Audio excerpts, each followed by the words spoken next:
Well, yeah, be sure you get them all. I can't shop in this. It was No, not. you're reading the New York Times. Thank you. Did they get water damage? Thank you. I haven't heard I couldn't afford it.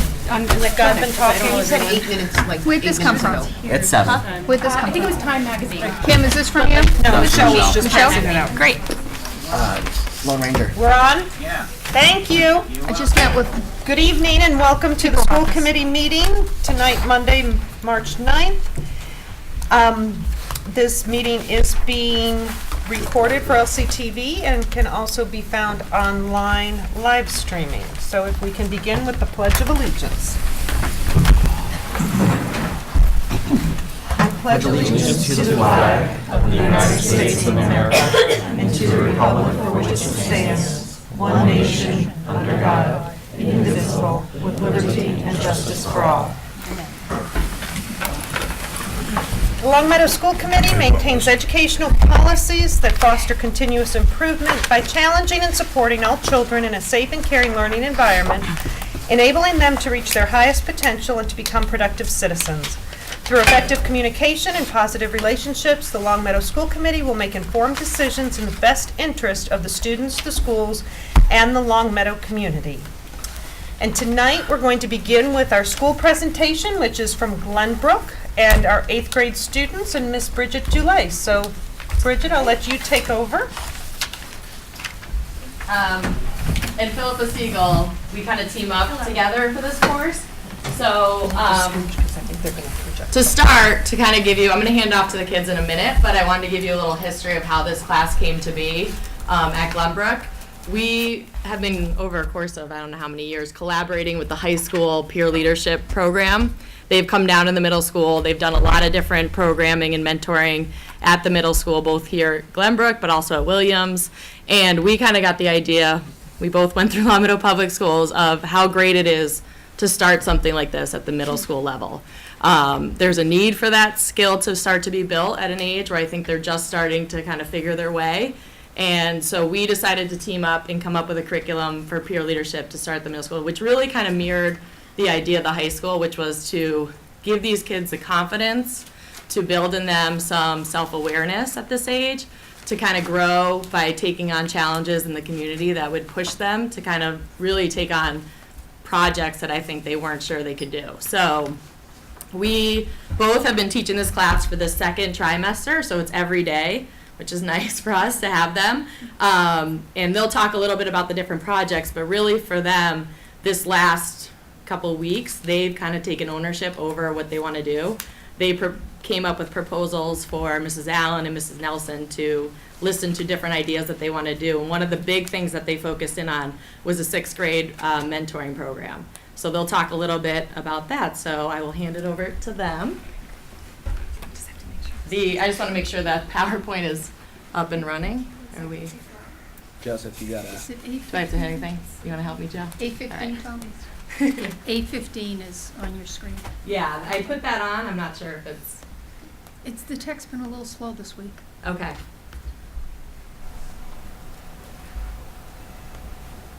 Switch over here. I think the snow's impacting it seriously. For all the money we spent, that's what's over here.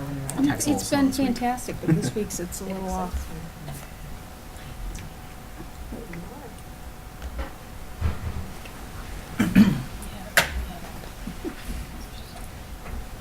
We are learning in this class how to show self-awareness and accountability, teamwork, communication, group dynamics, empathy, personal responsibility, and problem solving.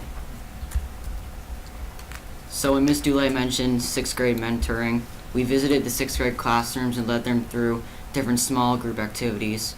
The goal was to help them interact with one another in a different way.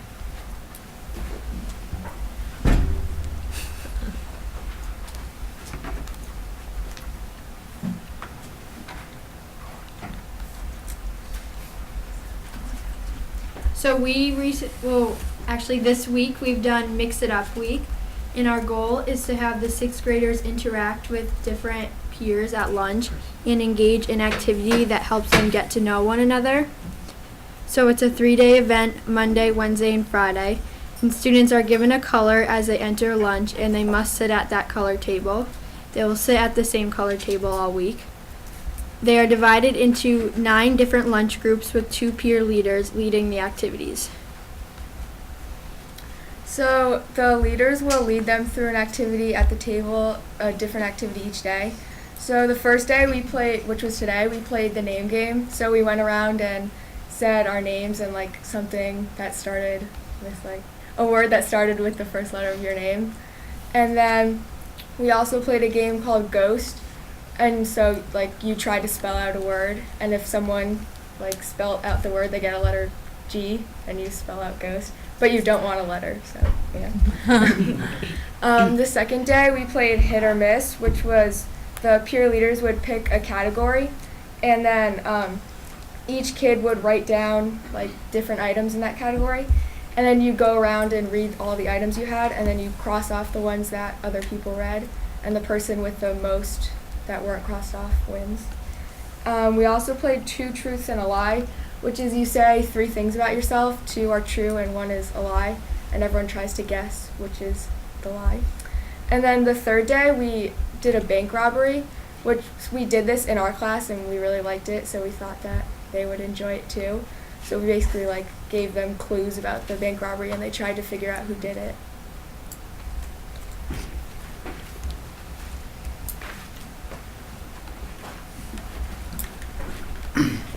And so the overall goal of the mix-up week was to have the 6th graders interact with people that aren't really like their friends, and they didn't really get to choose where they sat at lunch, so they would also become more comfortable with their peers. And lastly, we did an out-of-school project where we worked with the Dakin Animal Shelter, and so we're collecting animal like supplies like food and like cat bowls and dog dishes, I guess you could say. And we also visited Dakin and got a tour where we learned more about the animals and saw the animals. And that's it. Great.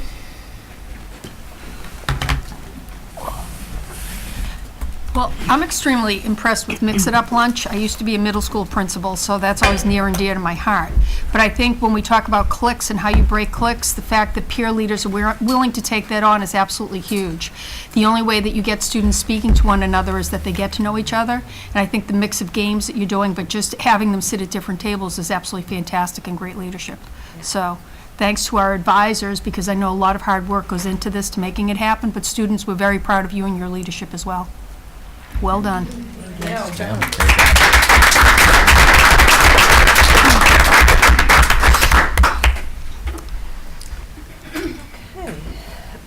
Correspondence? We do have correspondence, a memo from Mr. Donald Jarvis of the Lower Pioneer Valley Career and Technical Education Center dated March 4th, 2013 regarding the Student of the Month Awards for February of 2015. Longmeadow students recognized were Jennifer Callaghan for Cosmetology 2, Ashley Naglier. thank you, Naglier for Early Childhood and Care, and Kevin Gonzalez for Integrated Occupational Prep. And I'm sorry, Ashley. Joseph, can you flip the lights back for right now? Thank you. All right, visitor comments. Do we have any visitors who wish to speak this evening? Okay, if you'll come up to the microphone and give your name and address, please.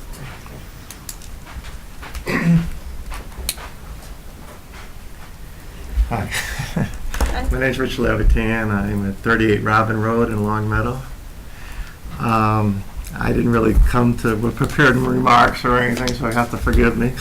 But I'm just going to speak a little bit, probably from the heart, I guess. The reason I'm here is, I guess, because to represent my granddaughter. And I'm not going to mention her name because I don't want to, get her involved in this way. But I know your remarks in the beginning, the thing you read about in the best interest of the kids, Longmeadow, that's the way it works with the education system. And be honest with you, that's why we moved here. I think it was 18 years ago that we moved here. And that's why we moved here, because we, my kids to have a great education. And we thought it was the best education system around. Which was why I was very disappointed in how my granddaughter's situation was handled. She was basically received a letter, I think about a week ago. It was kind of a terse letter, threatening letter, basically saying that she could not attend the school that she was in. And she had, I believe they gave her like 4 days to get out of the school. It was very traumatic for her. I mean, she's 9 years old. She's a fourth grader. Very traumatic to suddenly be kicked out of school, just like that. Without any recourse. We didn't even get to, the accuser, whoever that may be, how this all got started, I have no idea. But we requested, I guess there was a police report that we requested. It took us a couple days to get that, and by that time it was, almost Thursday, and it was time for her to get, leave school, basically. And the police report was, I think it was like 2 paragraphs long. I mean, basically, it really didn't say anything.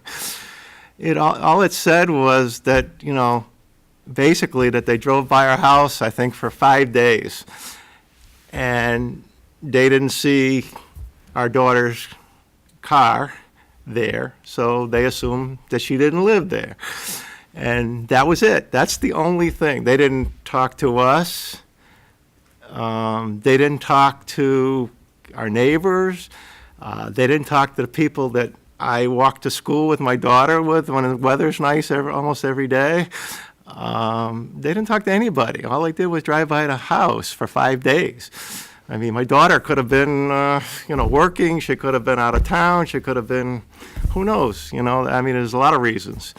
The point is, we didn't have any recourse, and it happened so quickly, and nobody even came to get our side of the story. I mean, apparently somebody, and we don't really know who, must have started this, and again, I don't know who it was, but I think we have some rights here, and I think, again, I'm really, I'm looking out for my granddaughter. That's why I'm here. I'm not here for myself.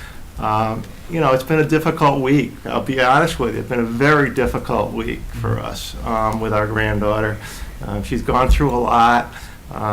She's wondering why she was kicked out of school all of a sudden, just like that, and I mean, that's all I can express. I mean, it's just been a very tough time, and for us too, because she's lived with us since she's been born. So it's been tough on us too. I mean, if they actually investigated, came to our house and looked at, she's got, I guess she got 3 rooms in our house. She's got all her playthings in our house, her clothes in our house. She's got everything in our house. They can pretty much tell she lives there, and she's lived there all her life. And then all of a sudden, to arbitrarily, I think, just basically kick her out of school, I just think is unfair, and I was very disappointed, again, because we thought that Longmeadow is not that kind of school system. That's why we came here. They look out for the kids, and that's what we're looking out for. That's all we care about, is our granddaughter, and that's really all I have to say. So, I mean, if I can give the name later or whatever, I just didn't want to bring up her name at this meeting. You're more than happy to call me. I'm the superintendent, Marie Doyle. The law is very clear. It's where the child lives 51% of the time is their home district. And so I don't want to debate this publicly, but I know, you can give me a call. just- But the law is very clear on that. And unfortunately, we have a lot of people that bring their children to school that don't live in the community. So if you'd like to set up an appointment with me, I'm Yes, more I than would, happy to make that. actually, yes. Okay, if you can call Diane tomorrow, I'll be happy to meet with you. Okay. Okay. I will. Okay, thank you very much. I Yep. appreciate it. Thank you for Thank you. coming. Who did the letter come from? Excuse me? Would the letter come from you originally? It would have come from my office, right. I don't know anything about it. so- Right, I don't think a Yeah. lot of us. We have ongoing investigations going on pretty much weekly. We get reports from people that children are not living in town, that they may stop at a relative's house, but this goes on a weekly basis. And we have reports from people in town that feel it's unfair that children who do not live in town are coming to the schools. So we follow up. The law is very, very clear. They have to reside in the town for 51% of the time. And I certainly understand that, but do we normally do something like he was suggesting, some sort of an interview at the home, or, other than just a police report? I hope there's... If the police report's wrong, people usually call me and ask to discuss it with me. Okay, because So- I would think from all of us that as a district, I hope we investigate further before we send a letter to someone who's in 4th grade, further than just a police officer driving by this. Well, anytime the house. police have been wrong, the person has made an appointment Okay. with me. This is the first time someone is saying that someone lived at the house that the police said did not live at the house. Okay. I guess I just would feel more comfortable knowing that before we sent a letter to the child, in case a parent doesn't approach you, that maybe we did something by contacting the House of Residents in Long Meadow and asking for an appointment to speak to them first, just so that a 4th grader doesn't get a letter, and that would be, I hope, more thorough than. This maybe we goes on should very frequently. Well, no, and I am sure So- that there are people that are doing it that shouldn't be. Right. I would like for us to do a thorough, other than just drive-bys. I think we can change the letter. If this information is incorrect, please set up an appointment, and that would probably make Yeah, it both that- ways. So yes. it's been a standard Before form the- letter that's been around a long So time. that something doesn't get to the child before it's been Right. thoroughly investigated. So if we could do that, Diane, we'll change it that if this information is inaccurate, please set up an appointment with me at the earliest convenience. Or maybe just in that initial letter, it has been brought to our attention that the student is not residing in Long Meadow. Please call us immediately to discuss it. And then, because, if you don't, further, something further will have to happen, but where we don't immediately say, this is, your daughter is leaving school, or your child is leaving school in 4 days. That would be something I would suggest. Okay, thank you. Okay, so I'm going to switch up the agenda a bit because we have all of our school principals here to present on their school improvement plans, and they've had quite the long day already. So I want to move that up so that we can hear from them and then let them get on their way. So I don't know what order you all are presenting in. I'm guessing you have it all under control? I would like to share with you that Donna Hutton has picked up the bug, which I know some of your children have gone through, so Donna was physically unable to be with us this evening. We hope she feels better. So we'll hear from 2 of the schools, and we'll reschedule Donna for another night, okay? We're not actually present. Oh, you're not? No. Oh, okay. I thought that, We'd have to, well, as you know, we were supposed to be here 2 months ago, but snow has gotten in the Yes, way. things have Yes. gotten mixed up a bit. And you probably noticed if you've looked at the 3 improvement plans, they are very similar. We have very similar themes, and then you do see some differences as far as the school councils, because they all have different makeups, and then some of the of what the school council and the teachers and with parent input, there might be some slight changes. But overall, I think you'll see some very similar themes in the 3 plans. So I always get to go first. So the first goal at Blueberry is improve student academic achievement, and there's several sub-goals under that. And I'm just going to give you a brief, idea of those. So obviously, as you know, we've started the RTI, Response to Intervention, with the WIN block, and our goal is to keep refining that process, keep looking at the data and making changes as we see fit. It has evolved a great deal since September, and it's been really exciting to see how the teams have meshed and really refined things and really become a little bit more expert at looking at data and making some judgments from that. One of the things that was really kind of challenging in the beginning was our schedule. So that is something that, with teacher feedback, as we go into next year, looking at the schedule, making some changes that seem to be appropriate based on our learning experiences from this year. We do meet regularly, the RTI teams, on a either 4 to 6 week cycle, depending on the grade level. With the younger grades, we tend to meet more often than with the older grades. So it's always that sharing of ideas. One of the things I think all 3 schools would like to do at some point is have that opportunity to get the staffs together to share across schools. There's a lot of great things that are happening in each of the 3 individual schools, but really have that opportunity to share especially some of the WIN activities and the intervention activities that have been happening at all 3 schools. So I know that we all 3 would like to do that at some point. this past week, if you saw Marie's tweets, we were looking at data, and our literacy coaches had done a great job of really learning Pearson Inform, which is our new database system, and creating some reports for us. And I think that as we go forward, that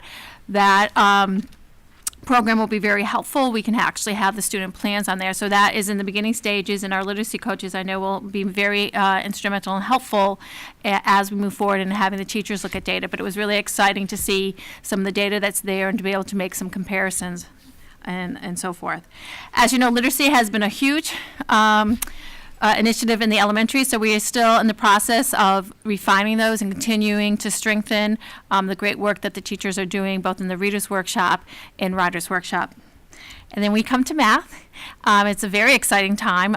This past PD day, the teachers got together in their grade levels to look at the materials of the 3 programs that we are looking at and making some decisions about piloting a program so that we can make a decision in June for next year. So it was a great day, starting on Thursday with the early release, and the teachers had a really chance to really start digging into those materials.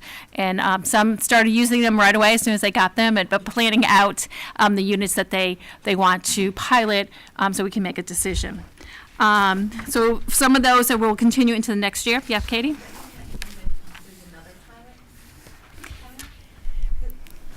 Well, you got a letter from Sue. No, I mean another, because we just started another one. So is that before the professional development day? So does that mean that there's an... That will be the same program. It's the same, yes, okay. it's all the same. Some teachers, when they got the materials, we were supposed to get together in February. Then we keep having snow. And so some of the teachers really started looking at the materials already and started trying them out. So this is we've asked the teachers to at least do 1 unit in the program, but some are trying to look at the materials from all 3 programs so they really can make an informed decision and looking at the materials and what might be helpful to use with the students. Yes. Just Yep. thank you. And then the second goal has to do with technology. And so we've been very fortunate with the increases in technology that we received this year, thanks to you, that we've had many cards and Chromebook cards, and the need for technology continues to grow. It's a great problem to have that they fight over the cards. A couple years ago when we were looking at one-to-one devices, it was not, the elementary schools were like, oh, we're not ready there. But I think if you were to go back to them now, they would answer very differently and are very excited. We did expand Google accounts down to 3rd grade at the request of the teacher. So they were given Google accounts back in the fall. They were very excited about it. But the opportunities for doing things with Google Docs and sharing has really increased greatly. So that's been exciting for the 3rd graders. Also, we also have many online resources, some digital books, and we had Maura Joyce recently come to the PTO to explain it to parents, and we've had a lot of great programs and a lot of usage on, MyOn and some other of the databases that have been purchased for the district, and they are getting used quite a bit, and it's been really kind of exciting to see that. Through a LEAF grant, she also has some Kindles, and so we have finally got those up and running. So, I think that's an area that we continue to look at, how we can use this technology to really support our students. Fantastic. And then the last goal, it has to do with fostering a safe and nurturing and respectful community, and we've been doing a lot of community service. We have always done community service, and over the last couple of years, we are trying to come up with ideas where the kids are more involved, where it's more than just donating, or collecting. And a lot of the classes do it on their own. It's not just something that the PTO does. So, for instance, we have some 4th graders that collect for birthday wish boxes for kids who don't have, these parents can't afford supplies, and they create a box that goes to a family, and they can have a party. So there could be plates and other things in there. So there's a lot of community service that goes beyond that, but we do want to be focusing more of how do we involve the students. As always, we continue with a responsive classroom and that pro-social behavior. And then we also decided this year for next year, we've gotten several ideas, and in the plan you have several ideas that are listed. We have not decided which idea we're going to go with first, but things like we really want to promote reading and that family gathering reading of maybe even once a month. There's no homework, but the idea is that the family would get together and read, and we would set it up where we would give ideas and suggestions to the families as far as what to do. We've also talked, although I just talked about technology, we also talked about maybe having a no screen night where people have to get together and talk to each other, and that, even the adults have to put the screens away, because sometimes we can get a little too connected to our screens. So we've been thinking about some ideas that to promote that community. We've also talked about maybe possibly doing as one book, one community during the school year as well, where in some schools they actually do it over a month's time, and they send activities home and to build that community spirit. I think I covered. Awesome. Thank you.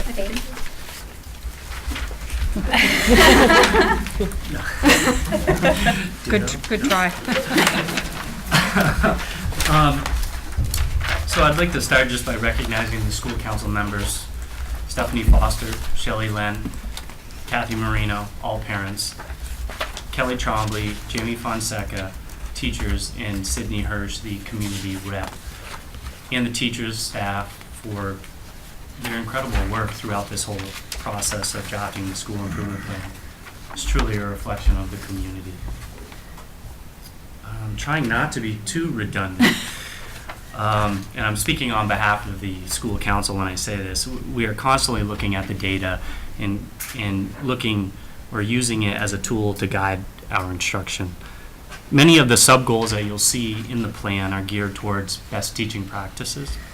An overarching goal, which Marie's already talked about, and really ties this whole plan together, is the rollout of response to intervention. That's really the glue of the document. In addition, you'll see throughout the document various measures of progress that we use, such as AIMS-Web, the BAST, which stands for the Benchmark Assessment System, and the MCAS, to gauge our success. A couple areas where we're slightly different than the other two schools, and we're fortunate, I will acknowledge that, in funding. This year we're able to offer an after-school tutoring program specifically for our students receiving Title I services.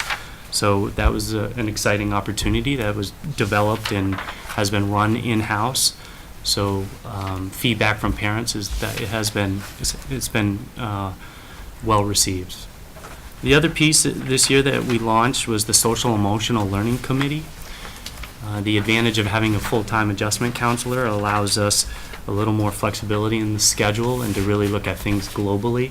And our approach with that committee is to develop a systematic approach to supporting all of our learners academically, but primarily socially. So we know that if we have that foundation in place and their emotions, they're socially and emotionally sound, they're going to be able to access the curriculum. So we're very excited about that. And our goals are almost identical in terms of both plans. We have 4 goals, 2 of which are focused on mathematics and ELA, closing the achievement gap in both areas and looking at improved MCAS scores. And then we continue to look at ways to integrate technology. And the last one is in reference to the social emotional needs of our learners and creating that nurturing and respectful environment for our students. And that's really it in a nutshell. So. Thank you. Neil, one question. Is Please. the social emotional learning community, are you doing that at every grade level, or are you targeting specific grades? It's every grade level. So Awesome. right now, literally, we're in the process of scheduling grade level specific assemblies using the responsive classroom model to run those meetings. Those meetings would be about building community, establishing expectations. Just like when we plan curriculum, we're really looking at creating an opportunity K through 5 where there's commonalities in terms of the expectations and how we interact with our students. From a staffing standpoint, we're really looking to drill down and look at the language we use with our learners to make sure we're consistent from year to year in developing that, and that is a K-5 initiative. So that'll be rolling out. We met at our last faculty meeting. We reviewed the assembly agenda, and it came to consensus that would meet the needs of all our learners. So, yeah, it's exciting. Great. And to both of you, in terms of the technology, I've just been hearing from many parents about the PEG writing how thrilled they are with it and how thrilled the kids are doing it. So That's only at Will Swamp. So Yeah. I haven't heard any of that. I thought about Mayan. No, that it's been very, very well received in motivating kids to write. So It's been interesting. The other principals are looking at that, and I think you find out with technology. Sorry, I gave you credit. That's all right, I knew I was going to hold on. I'll be over there tomorrow going, no, what is that? And why don't we have it? Well- You shared it with the team. Yes, I think we sat down, conference call, and we were all present for the review of that program. And But I think with technology in particular, we look for someone to pilot and to try it and get feedback. And each of the schools usually takes on a different area and we're interested. It's primarily teacher interests, but once we see its success, it spreads rapidly to the other schools. But I'm delighted to hear how there are many commonalities, yet you're still experimenting and trying what's best for your own school. So, well done. So, Neil, just so I want to make sure that I looked at it right. When you talked Yeah. about the social emotional classroom, that's partnered with responsive classroom. It's not replacing that model of. Exactly, and to call it a classroom it's really an approach. It is very much a matter of fact. We applied for a LEAF grant that would allow us to further our responsive classroom training. So they're very much Partnered. Yeah, partnered. Well said. Yeah. Anybody else have questions for elementary? I'd just like to say we have wonderful leadership at the elementary school. We really have stellar leaders that go above and beyond each and every day. I think one of the toughest jobs there is anywhere is being a principal. And you're on the front lines dealing with what's best for the kids. You have parent needs, staff needs. So thank you for your work. We really appreciate it. Thank So you. I just want to put a plug in for my school council. They've done a great job as well. And they've been a great group to work with. I'm not going to go through the names. Don't want to get full customer. No, just a little friendly competition Yes. between our school Yes. principals. No, that was not the intent. I'm just busting you. Thank you. You're welcome. Both of you. Thank you. And Donna, we hope you're feeling better. I can guarantee you she's not watching. that? I don't know if it's a reason or the school improvement plans coming in front of us. Just because some of these things feel like things that as a district we are focusing on. Yeah, they fell off the radar screen. They should be coming annually to do this, and somehow it just fell off our agendas. We were going to have them earlier in the year, but all the school councils were at different places. So the principals asked if we could do it for January this year, and next year we'll try and get them on early in September and October, and then just make it part of our annual plan. They're coming forward early in the year. Would we say October would be a reasonable time? Yes. I was going to say, basically, the way Ed Reform looks at these, they're supposed to run from September. They're basically two-year documents, and they expire in June generally, and then, in the past, we had done these over the summer, actually. We had them approved over the summer, and then they kicked in September. But it's been different each of the times that I've done it. But they're generally two-year documents, and so that's what we have to present to you all tonight. We'll look to get them here earlier. Well, so no, they tie in. I guess my question is kind of like, some of these goals look like things that we as a district should be focusing on as a district-wide anyway. Oh, I see. Versus individual schools, where some of them I see Are more are definitely individualized. specific to the school, but like as far as some of the technology things and the RTI things that I see, I'm looking and thinking, well, shouldn't we be thinking about that as a district? We have strategic plan and the district goals, and they are aligned to our district goals. Okay. But you will see there's a little bit of diversion as they get into experimenting what's best for their schools, and then as it becomes successful, we bring it back to the team and adopt it at all the schools. All right, so now our middle schools. So thanks for having us tonight. I'll start by saying Nicole's school council is amazing. There you go, Marie. Ours is pretty good too, but Nicole's is really like over the top. It is. And so here's why I know that, because I met with them last spring a few times. We actually started this process last spring thinking that these might expire before the fall, and so we wanted to be somewhat ready. And if you think back to last spring, I was working in both buildings. So I had the opportunity to meet with Nicole and her school council over at Glenbrook as well. And so what you're going to see tonight, if you haven't already noticed, is other than our mission statement, basically the rest of our plans are pretty much identical. And that's where it got its start. But then we both took our drafts from last year back to our new councils this year, and both councils really endorsed them. Other than some slight language change, they really endorsed them pretty fully. So we feel like we have a pretty good map here for the next couple of years of how we want to approach some of these goal areas. So what we're going to do, since they're pretty much identical, is we're just going to alternate goals for you. And please feel free to ask questions at any point along the way. So I'll start. Our first goal under teaching and learning talks about how we use our release time. Last spring, we started meeting as a middle school PD committee, and we put together what we thought was a pretty comprehensive professional development plan for this year. We took all 9 of our either early release days or full release days, and we plugged various PD into them based on teacher choice. Certainly focused around what we wanted to accomplish as middle schools, but there was a lot of choice involved. And we're just about at the end of that process now. We just had days, an early release on the 5th and a full day on the 6th, which was almost the end of what we had planned a year ago. And Nicole and I are talking about using our last early release day on April 6th, I think it is, to get both staffs together and to really kind of take a look back at how the year went, what went really well, and how they would like to see us start working on PD for next year. Because we found when we planned it this far in advance that it really was so much more purposeful. Sometimes if you wait until later in the year to plan dates, you lose the dates because something comes up and you say, oh, let's just plug it in here. What we found this year is that really didn't happen because we planned the entire year back last spring.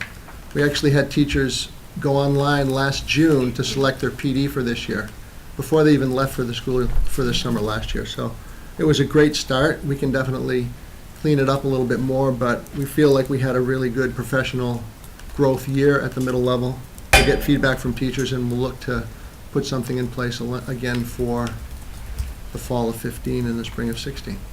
So that's goal number 1, or A, excuse me. 1A. Goal 1B is to share student work, assess the results, review district-determined measures, outcomes, to help identify successes, best practices, and gaps. So this is when we use our early release time to meet with our professional learning communities across the buildings. And what kind of data are you looking at? The common assessments that we use, the DDMs that they are working on together. Great. Across the building, so, in each department. So goal C under teaching and learning talks about tiered math and literacy intervention. Again, if you think back to last spring, at the middle schools, we have had a math intervention person on staff, but until this past fall, we had never had a literacy intervention person. That was a position that was approved for the first time last spring by all of you. So we're about 2/3 of the way through this first year of math and literacy intervention programs. We call them our math lab and our lit lab. I would say, to give you an exact number, I would say at Williams, we probably have about somewhere around 40 kids in our literacy lab that have been either in and out or are still in, and we have probably closer to 60 in our math lab. And those are kids that are receiving math and English during their regular Tier 1 classroom, but also getting a second bump of that in a Tier 2 model. And some of those kids are even getting a third bump if they're special ed students and they have learning labs. We have started to also do some challenge work, both in Lit Lab and Math Lab, especially in math, but in Lit Lab as well. And this past PD day, I didn't mention this on the first goal, we actually did a lot of PD around differentiation. So a lot of our classroom teachers were working with outside vendors, primarily TLA and Keys to Literacy, and even, I don't know, where's Amy Chung from? Is she from? From the collaborative. From the collaborative. So Sue set up a lot of vendors for us that came in and they basically will teach what we asked them to teach. And this spring, it was a lot around differentiation, because we feel that's sort of the next level we have to reach in our classrooms. We're not going to be able to meet every kid's need with one lit lab and one math lab person, so we need to do that in our classrooms. And I'll talk a little bit more, a little bit later on in this presentation about what our results have been, because there's another goal on that. I know Chris just touched on our TLA, but our content area teachers will participate in balanced literacy training offered by Teaching and Learning Alliance and Keys to Literacy vendors during the 2014-15 and 2015-16 school years. In addition, TLA will continue to collaborate with the group of teachers who have already completed a year of training in this balanced literacy practice as we work towards a lab classroom model. Here it states that a year 2 cohort group will be established to continue to grow this model. We've already established that starting in the fall. It's been going great. The year 1 has been a really good role model for the year 2. And we are actually working on a 3rd cohort, which is going to bring in science and social studies. So when we had our PD, our early release day Thursday was when we had Stephanie come, right? And she came and spoke to, she had the first cohort up to sort of speak about what they've been doing the past year and a half. And we had some from cohort 2 talk about what they've been doing with Stephanie coming in and in the classrooms. It's been awesome. And then the science and social studies are just getting involved in it and are excited about starting a new cohort starting in the fall. So it's good stuff. So moving on to goal 2, which is technology. The goal itself is pretty broad: integrate technology into our classroom consistently and effectively. We've tried to be a little bit more specific in our measures, but I'll give you a few examples of what we are doing in reality. We've been really fortunate at the middle schools as of February break that both schools got their new Apple labs. And we were working with the old Dell model with 1 tower and 6 screens, and they weren't always as reliable as we would have hoped, and they didn't have the capability to do a lot of what our kids can do on our laptops in school. And so now that both labs have been fully updated, the changes, just even the change in the kids has been amazing. They just come to that classroom with so much more energy these days. But we just had our PD on Thursday and Friday, and we allowed our 2 computer lab teachers to meet together kind of off the regular PD schedule, just because we wanted to give them some time to really plan some new curriculum around these new labs. So they put a lot of new curriculum together for our 3rd trimester, which starts in a couple of weeks, at all 3 grade levels. That's really very specific to these new labs. So we're looking forward to them really kind of refining that. Remember, they teach the same 12-week unit 3 times during the year. A third of 6th graders and 7th graders and 8th graders in the fall, a third in the winter, and a third in the spring. So they'll have this whole spring to really pull together great curriculum at those 3 grade levels, and we'll be really fully ready to roll by the fall. We also, in those labs, we have our fairly new green screen studios. And again, we're using those with all 3 grade levels with various presentations. I don't know exactly how you came about it. We definitely stole the idea from Center.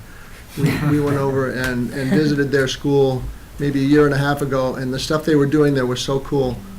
And we basically figured out between our PAC and what we could fund how to put that lab together. And I love it when our elementary schools really push us. I hope to do the same thing to you someday, Landers. And then we got the LEAF grant, which you guys saw in one of our presentations from Ms. Salvon and the students. And we are already talking about, Ms. Salvon already wants to go and speak to, she wants to go to East Long Meadow to go speak to how they broadcast the morning announcements and stuff over there. So she was going to go talk to them over there to see if there's a capability to do that through Apple TV, using the green screen students and having the kids do it. So it's a work in progress. We're a little bit away from that, but it just seems pretty cool that the kids are really excited about being able to do stuff like that. So yeah, we looked into that at Williams as well, but we couldn't find an extension cord long enough to go all throughout the building, so we're going to have to put that on hold. Man, what a dead crowd this is. Come on, you guys. Let's pick it up a little bit. Just loosen it a little bit. The material was better. It needs to be better. I did. Yeah. That's part of it. The second part to our technology goal is to continue to train staff on the instructional uses of our various technologies during staff meetings and through professional growth courses, and assure that the staff training is implemented in an effective and timely manner. So already this year, we've had trainings on the Elmo, Apple TV, the Mimeos, and we have an upcoming one that we'll start to get into with smart boards. So we're really, and then I know that the staff's excited. I know a couple of our staff members are taking like the Pinterest PGC course, so they're just trying to adapt to all the different things that are out there right now. So So Goal C under technology talks a little bit about all of our data, our MCAS data, our AIMSweb data. Certainly with incoming sixth graders to our school, any of the elementary data, the BAS data is now becoming more and more readily available for us.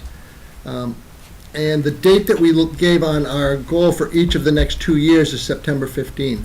We've always gotten data to teachers, but now with the new evaluation system that we have in place and teachers having to write goals, they have to start that whole process basically with something called a self-assessment. What that asks them to do is look at all the kids that they're going to be teaching over the next year, look at where their strengths are and where their challenges are, and then do kind of a self-assessment of yourself of what you would like to accomplish this year. That's pretty much the first step that we do with all of our teachers as part of the evaluation process. The next step is then to write at least one student learning goal and at least one professional practice goal. So we thought if that's going to be the model that now we're all following, we needed to give them current data that they had on their new kids before we could ask them to do a self-reflection and write their goals. So we set the date of September 15th because I think goals and everything needs to be completely done by, I don't know, like the third week in October, something like that, right? Yep. So we wanted to give them a good 4 or 5 weeks where they could really have the data. We actually got it to them before September 15th this year too, thanks to Kevin uploading a lot of stuff and getting it out to us. But I think Marie mentioned earlier the Pearson Inform software that we're using. Basically all of our data is getting dumped into there, all of our MCAS data, AIMSweb data, BAS data, everything that the elementary does. And this sixth grade that we have now was the first year that we had some elementary data. So the upcoming will be the second year. Within 2 years, we'll have all the elementary data coming along with those kids. So our whole school will have the elementary data as well as everything that we have. And I think it's going to really make a difference. It's really going to allow our teachers to target the kids that are in front of them. Because as you know, we don't get MCAS scores on our kids, until they're already in the next grade. So you need to know who's in front of you before you start writing your goals for the year. So that's what that goal was focused on. So is the BAS data, because I know you don't do BAS testing in middle school, are the teachers, have they been trained or is it easily adaptable for them to use the data that they're getting from the elementary schools to help them assess and make their goals for the year? Since they're Yes. not as familiar with the testing. Yes, we have a couple of people in the building, at least in our building, and Nicole, you can speak to your building, that actually know the BAS very well because they've used it as part of their special ed training. Okay. So those are kind of our resident experts. And when we don't necessarily need the BAS data on every student, but for those targeted kids that we really do, that's where we use kind of our building level people to help those teachers kind of break down and understand that And data. interpret that data. Exactly. Okay. We have a couple in our building, the sixth grade and seventh And grade. if not, you resource just call rooms. Chris's building. Yes. There you go. And our third goal is student growth. The percentage of students at each grade level moving from needs improvement to proficient and from proficient to advanced on both ELA and Math MCAS will increase by at least 5% in both the 2014-2015 school year and then again in the 2015-2016 school year. And we we're saw certainly great hoping growth. with that last goal that all of the AIMSweb monitoring they're doing and the progress monitoring we're doing with our kids that are saying needs improvement or warning, that we'll be successful with that. So far, the data has been looking pretty good. So questions? Yeah. When you speak of math, what kind of math is that, like algebra? Or is algebra introduced in the middle school? Yeah, algebra, that's basically pre-Al in 7th grade and algebra in the 8th grade for the 2/3 of our kids. We have maybe a third of our kids that are in pre-Al in 8th grade, and then they'll take algebra honors in 9th grade. Okay. And when is geometry introduced? For most kids, 9th grade. That's right. So that's a high school. It is generally. We have very We few, do, we yeah. each We have a have- few students right now, again, back in our math labs, that are taking geometry as 8th graders because they're just excelling. We have 2 7th graders taking it. It's And we also have- introduced in the elementary school now. It's introduced throughout the elementary so that they're exposed to it and they have some foundation before they get to high school. And I have to say that Meredith Laughlin at the high school, who's the department chair, is such a great support for us. She gets us all of our testing material. They have to pass either the regular geometry or the honors geometry final to be kind of waived out of it at the high school. And our kids have done really well over the last few years that are taking the geometry class at Williams and Glenbrook. And Meredith's been a great help. So we don't have to put any of those assessments together. We get them from her. Thank She you. corrects them, she grades them, she does that kind of work for us, so she's been great. And to match the Common Core, the principals worked with the staff on compacting the curriculum. That's raising the bar in our middle schools, and we got new materials 2 years ago. This is our second year, yes. Second year, so that's been a huge change in terms of challenge and really raising the bar for our kids who've excelled in meeting the new challenges presented to them, so. Any other questions? Well, thank you. Thank you. Again, two stellar principals, we appreciate all you do. Our middle schools are outstanding. You hear a lot about bullying and things in a lot of districts, and you do a great job academically as well as making sure the kids are well balanced, so thank you for your work. Thank you. Chris, you'll get them next time, it's fine. And Nicole is now I'll look at my officially stuff. principal of Glenbrook, so we welcome Nicole officially, no longer interim.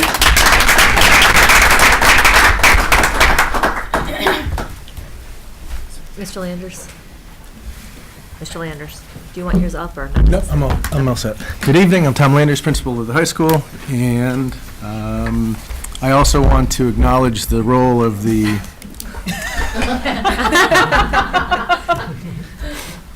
Thank you, Mr. Collins. I also want to acknowledge the role of our school council. They've been very helpful to me in my first year. Quickly, parents Jessica Reyes, Moira Murphy, Rob Cooper, Carolyn Marchese, teachers Pauline Jasek, Mark Cormier, and Aaron Corbett, and students Michelle Waslick, Michael Ann Fang, Brendan Philbin, and Shannon Planky. And we have a representative from every grade to help us, 9th through 12th. I guess I would also just say that there are so many goals today in education. I have goals. I have lots of goals. Teachers have goals. We have district goals. So in my first year as principal, I wanted to sort of keep it simple because there seemed to be a plethora of goals. I wanted to keep it simple to continue to improve student academic achievement at LHS, number one, and number two, to increase technology access for students, and to increase and improve technology integration into teaching and learning. So those are the two goals, and I'll walk through those and take questions. Goal one, under improve student academic achievement, or really continue to improve student academic achievement at LHS. 1A, 100% of all 9th and 10th graders will pass all three required MCAS exams, English, math, and science. And also, our advanced scores in all of those three areas will increase by at least 5% relative to the 2014 scores. We achieved that this year. Every student who sat for the MCAS exams passed them. We did have about 14 new students who needed to come in between 10th and 12th grade and who need to pass those. And so far, we've been successful in the November retakes of the English and math. Those students have all been successful, so they have passed the required exams. They also took the biology exams that applied to them in early February, and we're waiting for those results. Secondly, 1B, all students who have not yet passed the MCAS due to failures or being new students will be offered individualized targeting MCAS tutoring in order to help them succeed. So of those students who took those exams, all of them were offered. Several took advantage of that individual tutoring. And the nice thing is we have so few students that we can use data to really target the work that teachers do.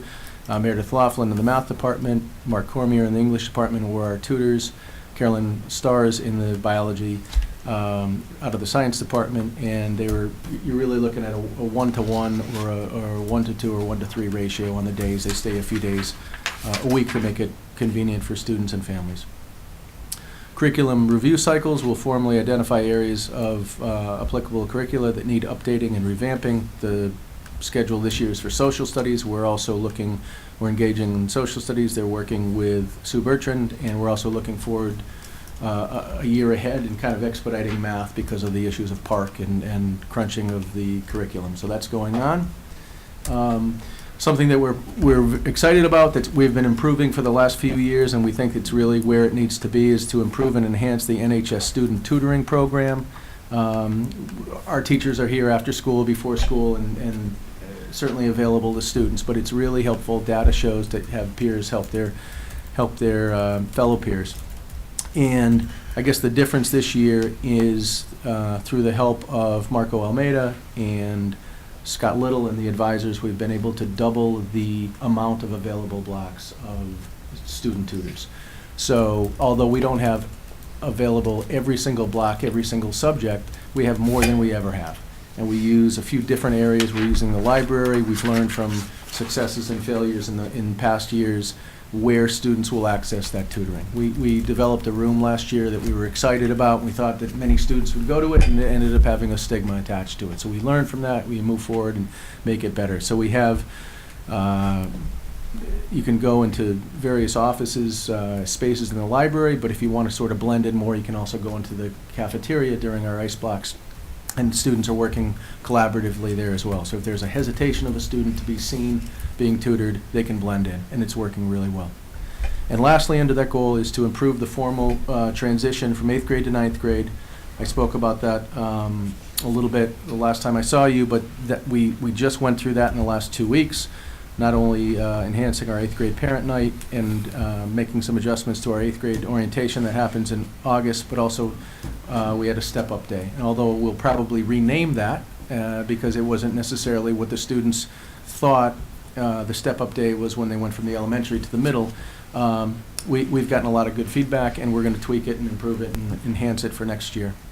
But that not only allowed us to make a better formal welcoming of the 8th graders, it really, in the process, as Nicole and Chris mentioned, it really required our teachers and our department chairs to meet with and sit face-to-face with and communicate with on a regular basis with the 8th grade teachers. So not only did that have the direct effect of trying to make them feel more welcome and give them more information about what to expect during their 9th grade, the byproduct of that was that they learned a lot more about not only curriculum, but our 8th and 9th grade teachers learned a lot more about what we're doing. And in addition to those conversations, we have had some middle school teachers visit us, and we're planning to continue that. And like Chris said, this is a 2-year plan, so we hope to continue that next year. Can I ask a question about that? Sure. That means they're giving up a day of instruction. Is it a full day that this program takes? No, they were the step-up day. Yeah. They came to the high school between 9 and 10. So it's an hour. It was an hour and a little bit of travel. So they do go back and then they carry on with their regular. Right. Okay. All right. Thank you. And I think a step-up. Even given that, I was going to ask, do you think it's worth it? I mean, you know. I do, because one of the issues that we've been working on is to be more transparent and more clear about not only courses they could take, but about the difference between levels. And as I spoke about when I came here last time, we want students to be able to make a informed decision. Last thing we want is for them to have a problem with their schedule in late September or October and have to make all kinds of changes. At the high school, students can waive in. They don't have to listen to what their 8th grade teacher is recommending, but we want them to think about that process, talk with their parents about that, and make an informed decision. So we think it's worth it. Okay. Goal 2, increase technology access for students at the high school and also increase and improve technology integration into teaching and learning. 4 sub-goals. Under this, LHS will increase our technology device inventory from 600 to 700. We are in the process of that through the school budget and also through applications to LEAF. We are a BYOD school, so students can bring their own devices and use them in certain areas, but we're also the data and the research and chatting with other schools, we know that all devices are not created equal. So we're looking to get even more access to students. And that's been happening, and through our work last year and through the work this year and next year, we don't want any student who wants to access a computer during school or after school to have that as a challenge. Also, LHS teachers will increase their tech integration training in order to enhance their teaching and learning. Tech trainings will be offered to teachers on a variety of tech topics. This has been going on since the year before, really, we moved into the new building. We just had our 2-year anniversary. So that is an ongoing effort. Kevin Warenda and IT department have been essential in this, and we just had a great tech day training on Friday, on our PD day. We had tech sharing, and we built in some time for teachers to come up to speed in the areas that they had individually identified that they needed help and practice and work in. So that's, Could I interrupt? I saw it. It was absolutely phenomenal. They had anything from Google Docs, but I was impressed, Tom, with the number of teachers learning Python, Right. the new program that is going to be used with the robot that we hope to get soon. But there were numerous teachers that were actually learning how to program. Very, very impressive. Yep. And Aaron Keller, physics teacher, headed that up. He did a nice job, and that was particularly attractive to science and math teachers. Yep. Absolutely. It's Our great. programming has gone from 2 sections 2 years ago to 4 sections this year, and there's a possibility we could increase that even more. So it's a growing area. And given STEM demand in careers, gaming is one of the biggest careers out there. You're opening doors that weren't open to some of these students before. So well done, because I know that was one of your pet projects. And LHS also will create online learning opportunities for students. We had a pilot this year with Mandarin. We look to continue that and enhance that and grow that next year. I want to acknowledge the work of the World Language Department, and in particular the department chair, Kathleen E. Paul, and Kathy Rosado of the LEA for showing flexibility and a willingness to sort of think outside the box. And also, as we always have, although we think that the most value happens in the face-to-face education between the students and the teachers at LHS, we also have some students who are dealing with high anxiety and issues that challenge them to get to school. So we always have the option of some online learning, and we continue to have that and try to find the right fit for our students, our small amount of students who might need that to supplement their education. And that's ongoing. And lastly, our goal is to, with really the feedback of our current 9th graders and the parents the 2 9th grade parents on the school council, they helped us to understand some of the challenges with the fact that technology is everywhere. And so our goal is to increase the access to online information regarding everything from course syllabi to the individual teacher web pages to the classroom management systems that are used throughout the classrooms at LHS. So Lori Robbins is helping us with that, and on our website we're building informational videos and short little tutorials to help people navigate their way through that. So those are the 2 LHS goals for 2014 to 2016, and we're well into it, and at this point we think that we're on our way to accomplishing them, and we'll enhance them next year. So Tom, with that last goal of having online information in their classes, is that meaning that every teacher will be having a web page or some sort of online access to their information? It depends how you define web page, but 100% of LHS teachers right now use some sort of technology to communicate with their students and their parents. Some have really elaborate web pages. Some have used more than just everyone uses PowerSchool, but when I'm including 100%, I'm going beyond that. There's an English teacher, Jessica Moore, who uses every bell and whistle on PowerSchool. She doesn't use it like the average teacher, just uses it to record things like attendance and grades. Some people use applications. Doc Howard in physics, for instance, uses Edmodo. I wouldn't call that, I used to call that a web page until Doc corrected me and told me it was an application. But they're all using some kinds of things. So what we're doing is we're going to create for every teacher a web page where underneath their department on our homepage, you can go, you click on, you see a nice little picture of them, and underneath them you go to their page. Some of those are going to have a really enhanced page. Some are simply going to say, here's my syllabus, here's the application I use, here's how I get communication to parents. So in every way, it's improved from what it has been in the past. It's growing exponentially by the day and the week, the kind of electronic communication. And we also want to make it warehoused in a really easy place for students and parents. So that's our goal. Great, thank you. I have a question. With all this high-tech stuff, are any courses still using books? All of them, John. Oh, I all hope of them. not. All of them are? All of them use books. But is there a movement away from them towards, what do they call them? E-books. Yeah, e-books and stuff like that? I think Well, maybe like in English, they have the option of reading it on an e-book or a paperback novel, let's say. Is that correct? Yeah, the English department still pretty much hangs on to their books. Yeah. They like them, and we understand that. I think that when we bring textbooks to you for an adoption, you'll see that we are looking to get the hard copy and the electronic copy. Because that's going to serve students and taxpayers the best for years to come, because they can be enhanced and upgraded. But books are not going away. Okay, good to hear. Tom has done an exceptional job. This is his first year, and coming in as a new high school principal is always a challenge. I'm impressed with what you've done.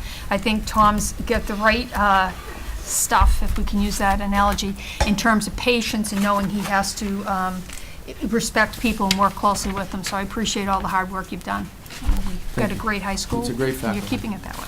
So it's a great staff, yeah, at all the schools. Thanks so much. Thank you.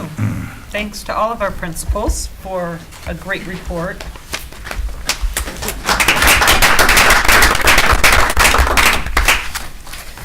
All right, so moving back up, I don't want to forget this time. So do we have any school committee comments? Oh, please.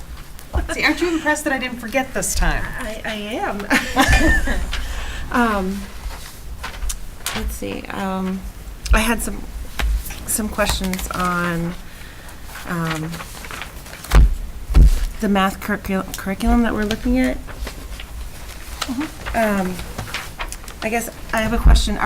Do we ever look at what, we talk a lot about wanting to be like the schools in Eastern Massachusetts that are high-performing schools like Weston and Lexington and Wellesley opens up here. Wellesley's even the Lake District. Do we ever talk to them about what they're using for math? Because I know I hear a lot about Singapore math out in the eastern part of Massachusetts, and some of those districts. And I was just kind of curious if that was in this mix, because I don't see it specifically. Sue can answer specifically. I have talked to the superintendents out east to see what they're using. It's really a mix of programs. Sue also has a list of different districts and what they looked at. So I'll let you answer specifically about Singapore math. Sure. The committee looked at Singapore math and vetted it and didn't feel it was one of the top contenders for our district. And they do have plans to visit some of our cohort districts in our MCAS cohort out in the east. So they're all out in the east except for A cohort district? our MCAS, our like districts. So we get bunched in with like districts. Well, I know. And I know we have like districts that we talk about with, and Wellesley's is one of them. But like when we look at the top performing, like Lexington's a top performing district in the state. Like, would we ever go to them and you know say instead of, and just say to them, what are you using? Is it successful? You know, and why not? Yeah, we looked at many districts and what programs they were using, and like Marie's spoken with superintendents, and we really looked at a lot of communities around here and to see what they were using, and brought lots of programs in and looked at them. And so Singapore wasn't a favorite of the committees. Our math committee? Yeah. Kim, when we talk to superintendents and we talk to curriculum specialists, what they say is, whether it's investigation or everyday math or Eureka or any of them, it's important the foundation and it's important the common language. So when a group of us are talking about this, and we had it at the conference I went to last week, the superintendent in Wellesley is using investigations, and there were others that joined our conversation. And we all agreed it's important to have the continuity of a program K-5, you have the similar language, and that they're continually spiraling and building, and each of these programs do it. And I think Singapore math, you do get to teach a preference, but in all the top districts, there's such a variety of programs, but they do have commonalities that our programs, the three that were chosen, all share. Okay. And when I talked to the other superintendents about what we were piloting, nobody objected. They had looked at them and thought that they were viable programs as well. Okay.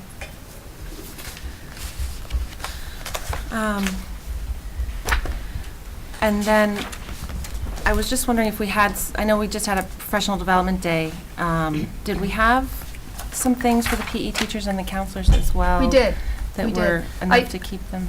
Yeah, I visited PE and health, and they were doing wellness. They're looking at yoga.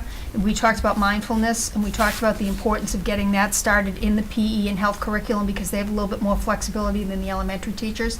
They are completely on board with that. There was a yoga specialist in there that was leading them when I went in the room. We're going to have a subcommittee with Rita Hawker, who's the chair of the high school department, a rep from middle and elementary, to come talk about mindfulness and setting up summer curriculum. They were told by me at the meeting that there's money put aside for them to work on that. They're very much on board and very excited about it. After the special programs meeting that we had, and I don't know if that's in your notes, I don't want to spoil any of your stuff, but I thought there was some good, Right. some good feedback from the parent I don't even know surveys if I and put things that like one in that. there. I didn't, actually. There's a lot to put in there. But we have followed up. Shelley Warren and I met. We made a list that will go to the administrative team next week. Sue has the agenda. We have already followed up with Health PE. I met with the social workers and psychologists to talk about wellness programs too. So they've been given summer curriculum money. So I have followed up with meeting with staff, but the administrative team, our agenda was full. They'll discuss that on Wednesday, and we'll be talking about a long-term plan. Then it will go back to the special programs committee where we'll talk about internally, what do we hear from people that would be in the trenches doing this. So far the meetings have been very positive. Okay. Mostly. No, I can't say enough good things about Shelley. Every time I talk with her, she's I'm like, fantastic. I can't wait till my kids are with her. Oh, they'll grow up soon enough. I know. Don't wish time away. And then I had a question about the latest status on the park. Because I've been getting some questions, and I don't know if now's the time to talk about it, but if we could put it on maybe a future agenda to kind of talk a little bit about where that is, and then what type of financial loss we would have if we, not that we would do this, but if people are asking us to not go forward with the park. I know that as a state, we were given, is it the state that was given some funding because we chose to do the park and the Common Core, adopt the Common Core? I'll answer quickly, and we can do more when we have more information. Governor Baker has asked that a lot of thought be put into this. He'd like a committee set up that's examining the park. As you know, there are districts throughout the Commonwealth that are piloting now. We chose not to do that because we wanted to match our technology skills with the test, and we also wanted them to vet the questions and improve them before we put our children through that experience. There's a lot of talk out there in the state right now. I think we would need more input from seeing what the governor's, he just appointed his new Secretary of Education for the state, so there'll be a lot coming out in the next couple of months, but we're all keeping an eye on it. There's a lot of talk around the state.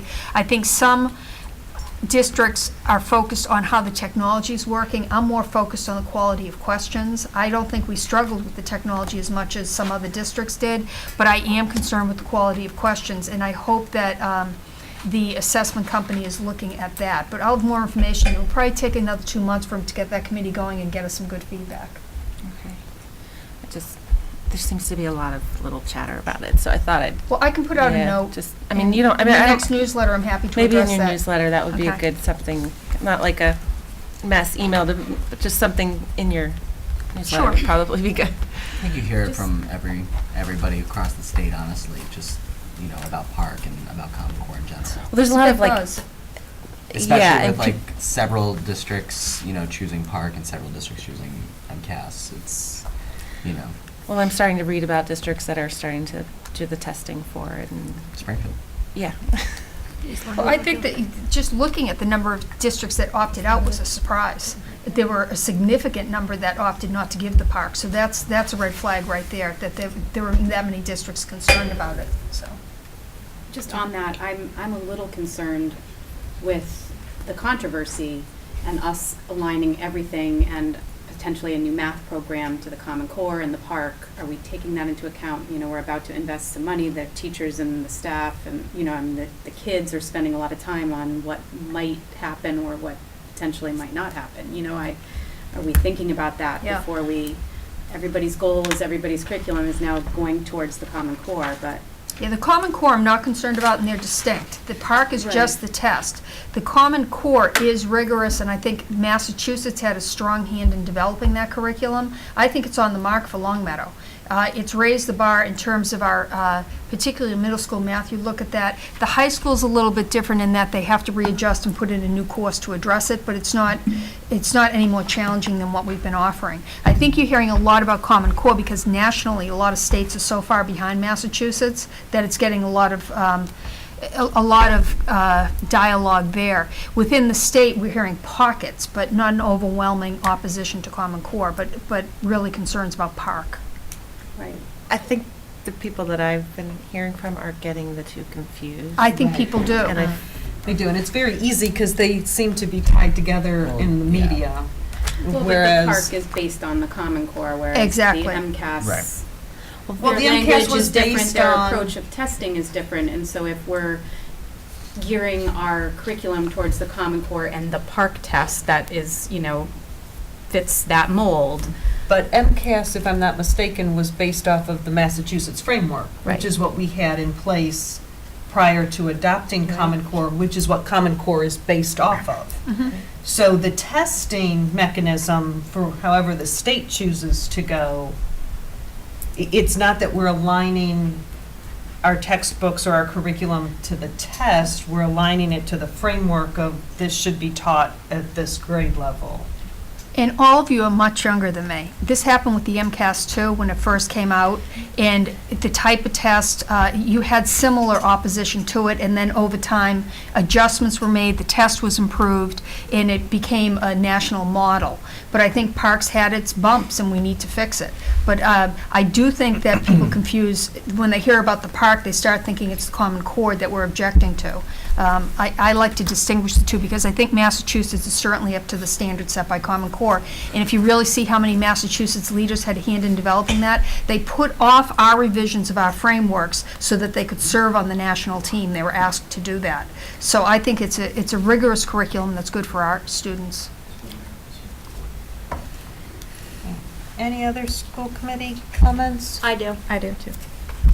You go and then I'll go. Go ahead, Liz. I just wanted to say that this past week I went to 2 Safe Home meetings, or a week and a half.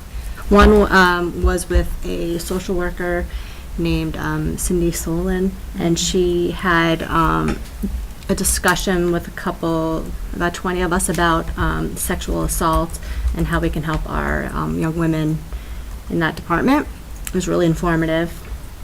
And then the second one was with the resource officer, Pam Chaplin, and she brought an officer with her. And it was just a discussion about drugs, alcohol, sexual abuse, sexting, going on in teenagers' lives these days, and things that parents can do to help and be aware and to keep your eye on. And that was very informative as well. I know Shelley does a great job. I know. Yeah. That's Shelley again, right? Yeah.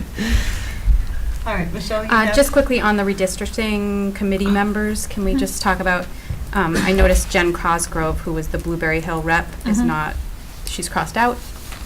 Right. She was an additional person. She was additional. We put extra from Blueberry on. There are 20 people on the committee. There are the PTO president and school council rep from Blueberry is still on there. Right. And we had 2 additional parents, so Jen was one of the 2 that dropped off.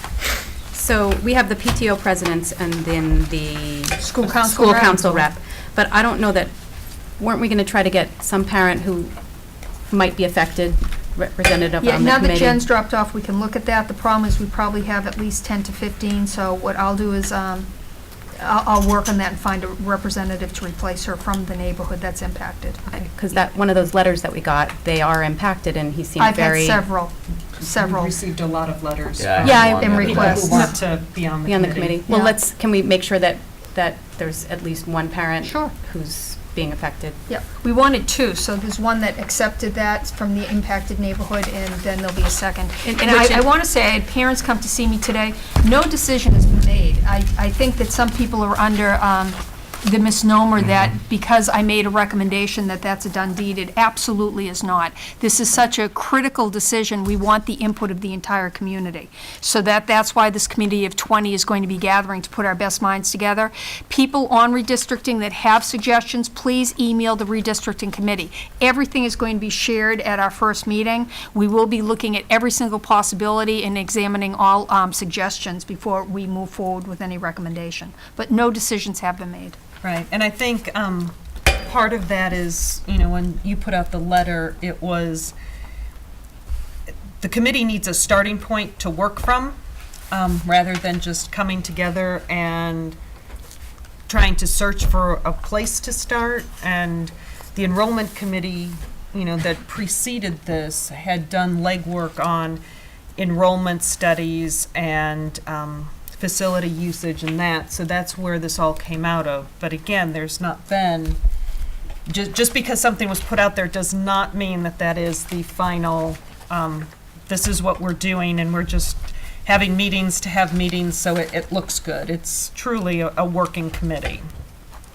And I just want to make sure, so for Blueberry, Ms. Higgins, the teacher, she has conferences during our meeting, so she won't be there. Marie, are you able to come to the first meeting? Okay, because with Blueberry's conferences at night, I want to make sure that, how is the teacher going to be there? Right, we'll talk about that, see about if we can move her or if we can't. Okay. She and I have already chatted about us meeting afterwards for that first meeting. It was always the first meeting she had. Right, okay. Yeah, I had a conversation with someone today because she was curious if there were any impacted parents that were part of the process, so that's good. She was a little frustrated that the first meeting, even though it's not a public forum, it's still an open meeting, and she wanted to attend just to listen. And it is the night of the Blueberry conferences. And so then she asked me, and I just couldn't answer these questions, so I thought I'd ask them on camera so that, you know, because I'm sure there's more than one person that has the question. Sure. She asked me if the email goes, when we send it to that generic email, does it go to the whole group or does it just go to one person? It goes to, right now, Diane, then it's forwarded to me, and we're printing them out. Before the meeting, Janet and I did an agenda today. We will be, prior to the meeting, they will get every single email that we get attached to it for discussion, so they have time to read it before coming to the meeting. Because I did encourage her to put her thoughts into an email and send it to that general email address. And I did say that it would get read, because I saw you forwarded one that I had sent to right to them. And So every committee member will see every email that's sent. They'll receive an entire packet prior to the meeting. And then, how soon? Because when I get material on the weekend, I can't, you know, so can we say that we'll have the emails by certain? From the agenda that we worked on today, that first meeting is an introduction meeting of, here is a lot of information, doing introductions within the committee, you know, looking at those emails, looking at, you know, what's been done so far, and looking how to proceed. So the first meeting is really an informational meeting, where then everybody can take all of their information home and prepare for the second meeting. We can send it out tomorrow, Michelle. We have about 10 emails right now, but everything's ready to go. There's no reason we can't get that out tomorrow. Yeah, that'd be great. Yeah. Just So for Diane people has that it all have to- gathered. Perfect. We're all set to go with it. Thank Okay. you. So. I have two other questions that she got. Sure. I just want keep going. They were asking me who the chair was. Was it? That would be Marie. Is that Marie? Okay. And then I'm open to sharing that role, though. so you're going to probably share it at the not with me at the meeting. And then I thought this was kind of our conversation ended in tears on her side, just because her child is having learned about it at school, is a child that possibly could be impacted, because it's not a fourth grader, it's a third grader. And her child found out about it at school from another kid, not from her, which she would have rather it come from her. And so now her daughter is having a really hard time dealing, like, if you saw the emotion in her face, you would know. I do understand. And so I'm just wondering if there's anything that's going to be, if we can kind of come up with a plan to help the kids that might be having some emotional problems with it already. Yeah, I Because think I'll talk to Marie in the morning. I actually had a parent come to me earlier today, I should say. So I think we can talk about that. This is the first I've heard that it's spread to the children. So I think Marie and I can talk about what the teachers can say to the children to try and at least put it on hold. This is very emotional, very emotional. And I understand that fully. So we'll work on something to see if we can alleviate some of that fear for now. she has no fear of going to a different, like, she herself is fine with the other school. It's just what she's seeing her child go through right now is really, it breaks your heart. Yeah, it does. It does. Okay, so we'll see what we can do to try and deal with that. Can come up with some resources to help the kids. Yeah, we need some statements, because if it's reached the children, it's really important that neither of us want them suffering. Yeah, it just hurts me to hear about kids not wanting to go to school right now and being. Well, and if they're we can afraid. emphasize, we're looking at possibilities of phasing this in, not just doing it next year. You know, the committee is going to meet to decide that, so these kids might not be leaving their school. If We can't make any promises right now, I guess that's Well, and that gets to the point of what we tried to talk about and communicate at the last meeting, which is that nothing has been finalized and nothing is, Right. everything's on the Right. table. Which is why. And, I've heard from newcomers in the moms group that, they've got all these rumors flying around. There's a lot of speculation about what this is. And, ultimately, I think that we as a committee and, as members of the community, when we're out and about and we get these questions, just need to continue to reiterate the fact that this was a starting point and, it could go anywhere from here. But we have a committee that's meeting. We don't have any answers right now, but we will soon. I think that's the truth. There's nothing. Nothing's been set in No, stone, yeah. no promises have been And, made. and it's unfortunate that it gets disoriented and it gets, kids find out about it and they get upset. But that's just, unfortunately, sometimes that's just kind of what happens, and, we have to deal with it the best way we can, which is to just continue to say, we don't know where this is going yet, but it's coming. John, you had something? Yeah, well, I'd just like to say for the record that, previous committees have kicked this can down the road so many times that we've got a serious imbalance in our elementary schools. And to talk right now about not wanting to address this, I think, is the height of foolishness. We've got to address this now. We've got to put a plan in place that will kick in September. And there are going to be some people who are unhappy with it. But our job is to make a decision that's in the best interest of the schools and the children of Long Meadow. And citing some individual cases is not really going to cut it. We need to be thinking about what's the greatest number here. And that's the way I'm going to vote on this. There are going to be some individuals who aren't going to like it, and I guess they'll go kicking and screaming into the next school they're assigned to. But that's the way it's going to be. We're going to have to let people know we're not going to kick this can down the road. We're going to bite the bullet, to use some cliches, but we're going to do some work here and hopefully come up with a plan that's fair, not to everyone, but to most people. Well, I would just like to say that we know this has been a problem for a long time, but to all of a sudden make it happen in 1 year, it's almost our fault as a committee to have let it go on for as long as we did. Why don't we phase it in so that the kids that are being switched schools might not be as affected, like the more matured students, they're the ones who are taking the biggest blow here, but we as a district have let the schools stay overcrowded for as long as we have. Why make them absorb the whole impact of that procrastination? Well, the reason we let it happen was because of protests like this, people not wanting to have their individual ox gored, and their own family situation not taken into full account. I think we have to take people's situation into full account, but we can't say we're going to draw this out, maybe a 5-year plan or a 10-year plan. That's ridiculous. Well, maybe a 2 to 3 year plan. We need to get to work on this and get something in place so we can get on with the real business of schools, which is the education of children, not the districting of school districts. Well, and I think that's why we've chosen to form a much larger committee with many more eyes and ears to participate. So I think, yes? I just have a question about that. So does Blueberry have different conference times than the other schools?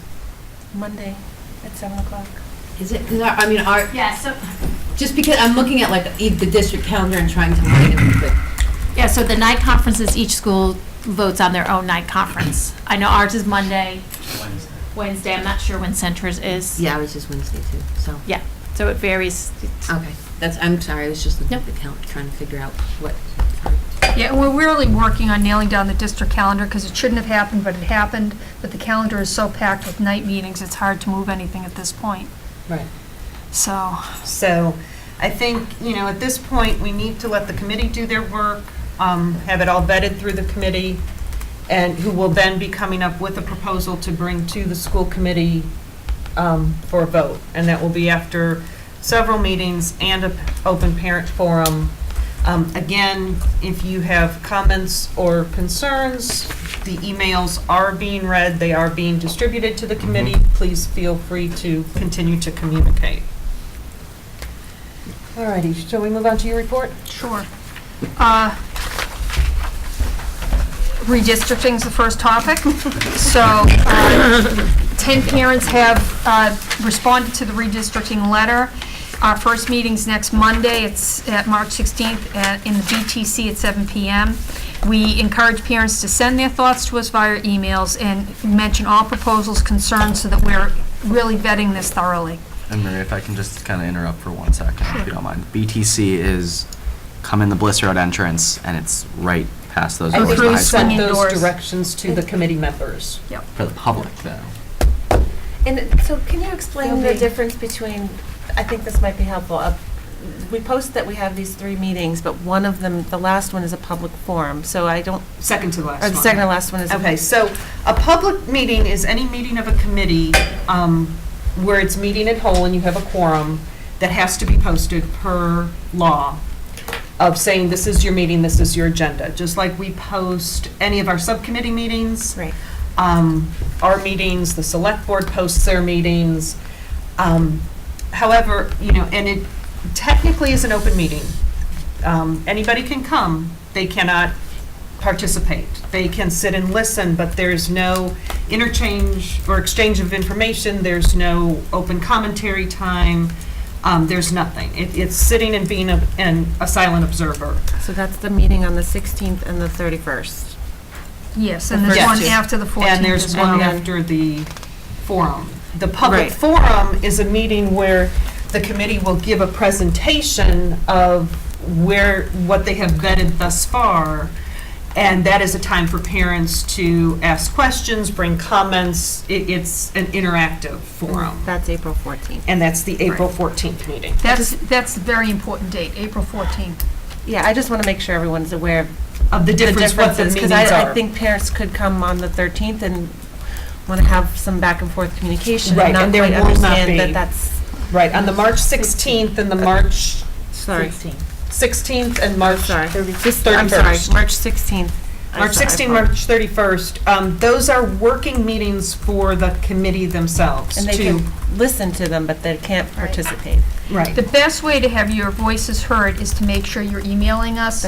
We picked a PTO president and school council, so you have someone that you can speak with as well. They Also the represent you, they're principals? elected officials, the principals are on there, the administrators are on there. School committee members are Janet, Michelle, And Katie, one from each of the schools. So we have representatives, so speak to a That's rep what we'll or definitely email us, because at that first meeting, you will not be able to come and join in the discussion. And if you want your voice heard, you have to email us with that information, so we bring it to the table for you. That's what It would be great if everyone could be on the committee, they can't. The committee's already 20 people, so. And I'm being affected, so I could be able to. Okay, it's a big committee.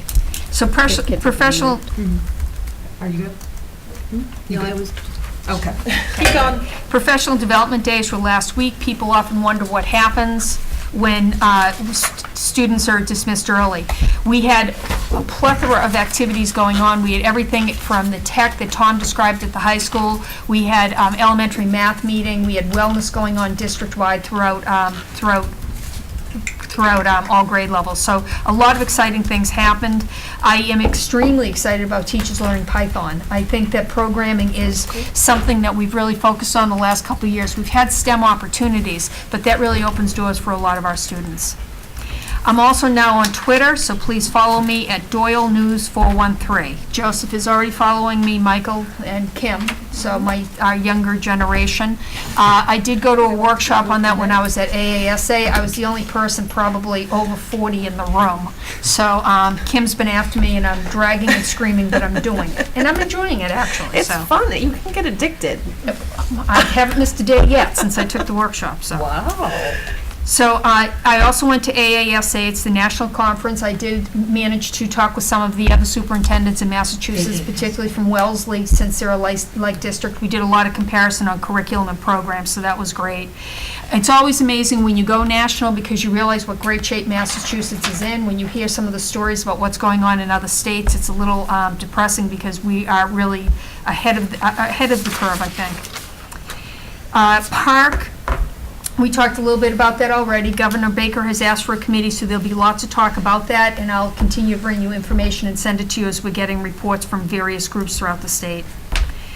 We had our second superintendent forum. Thanks to all the school committee members, administrators, and parents who came. We had some great discussions, and I encourage people to come in the future. I'll get the date out at the next meeting. I don't remember offhand.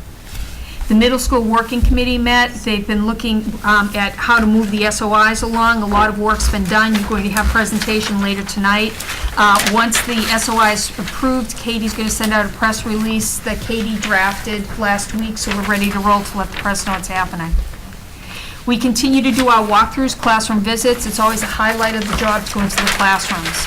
We visited all the schools. We're using the review sheets that you saw during my mid-year review.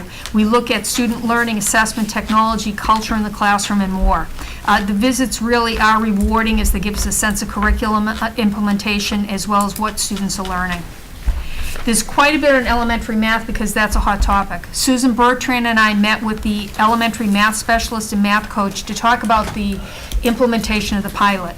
Some of the teachers felt that it was being rushed because they wanted to pilot all three programs.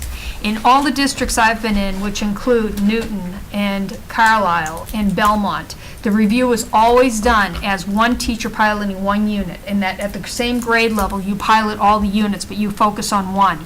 The reason that they do that and that I follow this model is because if you piloted all three, you would not only lose this year as a year where they're not getting a solid education, you'd lose next year because you'd spend the year piloting and not really focusing on staff development and training. Also, your first year of implementation is also a year that you usually see a slight drop in scores because teachers are moving to a new program. So if we extended the pilot period, we'd be looking at 3 years before students had a solid experience in math, and I think that's too long.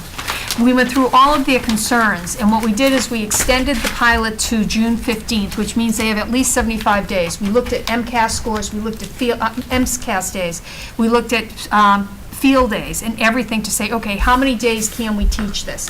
And we can use MCAS afternoons. 75 days is more than sufficient. A unit takes about 45 days to teach. So that gives teachers great flexibility in moving around. Some of the teachers also said, well, if we finish our unit, could we try lessons in the others? And we said, certainly, you can do that. It's, at this point, it's experimentation. Katie? I gotta say, that's so frustrating to hear because one of my kids has been through 3 so far this year, and well, that's why we have to finish it this year. Yeah, she's okay in math, so it's not sort of as detrimental, but today she was like, oh, wait, we did this in the other math one, but they called it something different. So, I mean, like, she's catching on to this sort of frustration, so the thought of her, like, piloting another program. It's really hard to balance the needs of everyone, but some teachers feel like they need to look at it so that they can fill out the rubric and give an honest opinion. When you look at piloting, it is usually a year that you see a drop because you're piloting and experimenting, but you have to do that in order to bring on a new program. I don't know. This has been, of all of our bringing in new curriculums, this has been sort of, I think, the most frustrating from like the parent and student standpoint, especially when 2 of these programs are made by the same company. Mm-hmm. So, I was just going to say, what happened to Colleen? Was it Colleen Cummings from Center who wrote the curriculum, the math class? The scores went up the roof in that one area that she wrote. Did we ever consider having her write us something, or? Colleen's been part of the discussion. She's on the math committee. We also had other teachers writing curriculum. We started it 5 years ago. We've looked at curriculum and assessment and things like that. So your scores can also go up given a certain group. So we have a lot of great teachers that are working on that now. We'll see what comes out of this. There was a committee of 25 that chose these three materials. They've spent, I think, 17 hours reviewing and looking at what's out there. So a lot of work's gone into this. It just sounds like maybe if they're not comfortable, would they be more comfortable with the curriculum that? They had the option of writing it. I think you'd find most teachers it's just too laborious. They want to use something that's consistent and packaged so that everyone's on the same Got page it. at the same time. Yeah, for sure. There's been no interest in let's pull things. They're pulling things together now, Right. and that's a real frustration for lots of folks. It's real time consuming, and you pull something and somebody else pulls something Right. different, and so there really needs to be a consistency in the math program. But if we find one that, that we like, but not everything about it, can we, you said, Yes. Katie, there's no magic bullet. So, what if we find an almost and then? Right, so when talk about when we that? choose the final, Yeah. then we'll look at patching holes Okay. in that curriculum. As And a- that's like summer as a- work and, right, okay. yeah. And that would be consistent amongst the district. Right. Because Consistent that's the among problem us, that right, we're having right, right right, now, is right. that, some teachers are more comfortable with one program than another. Correct. And the whole purpose of this is to make sure that we're using the same language and the same. Same scope and sequence, same language, same supplemental material. Yeah. I was thinking about that, like, while we're going through this math pilot and different schools are doing different things, right? Even just Engage New York is being done 100% of the first graders at Blueberries, but I don't think that they're doing it 100% at one of the other grades, one of the other schools. Is there a common assessment test that K through 5 is taking so that we know that they're all on the same page throughout the year? They should all So do that- Ames Web still, right? They're doing the Ames Web. The pilot is starting, so you will find that every single fifth grader is going to have a unit taught, and one teacher will use Go Math, one will use Eureka, and one will use, what's the third? Expressions. Expressions. And then the three of them will be talking about the pros and cons, but within the fifth grade, everybody will be doing the same unit, and all three schools will be trying all three programs.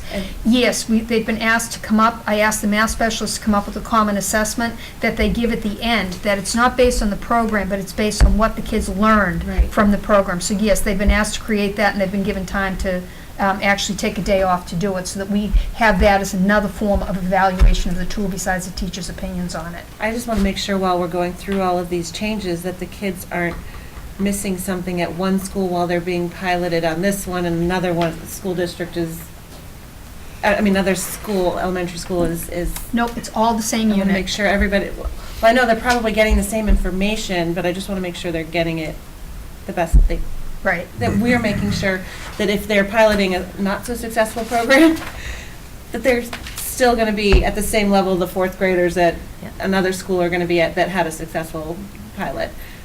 I Does do that make understand sense? that. Yeah, and because all of the programs are being used by some of the top districts and some of the best scores. So there's not a program that I think, we've kicked that around too. If we pick one of the three programs, we're going to be in good shape regardless. So I don't think there's a huge worry about that. But You said if we pick one of the programs? when? Okay. Well, When? I just Sorry, haven't thank you. seen a whole lot of, I haven't heard a lot of good things about Go Math from And it's successful fairly new. districts. Yeah. But, just because I have a few friends out in Eastern Mass, and I keep asking them what they're doing out there, so. I keep asking. I know that you have ties out there as well.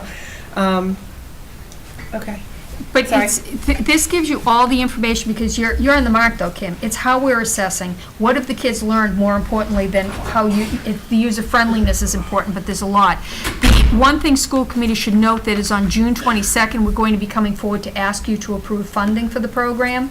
We are holding aside funds within this budget to do that, but that is one of the requirements by policy that you approve the whatever program we pick.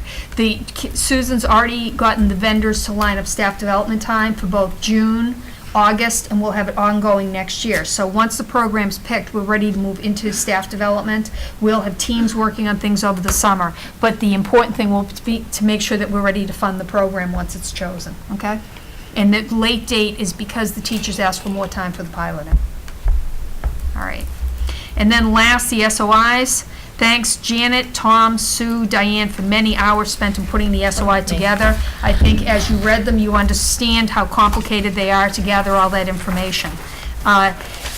The Special Programs Committee has met. They've done an awful lot of work. We'll have more details for you once I meet with the administrative team. There are lots of snippets of activities taking place, meeting different teacher groups. Tomorrow night is Internet Safety, March 10th, 7 p.m. at the high school auditorium, so please mark your calendars and join us if you can. Any questions? Any other questions for Marie? All right, moving on to Joseph. Alrighty. Well, first I'd just like to talk about a couple of things that came up during tonight's meeting. Mr. Landers referenced 8th grade parent night and Step Up Day. I wasn't part of Step Up Day, but I was part of 8th grade parent night, and as always, it was a great success. All the parents were really excited, and the school did a great job of showing them what their students have to look forward to.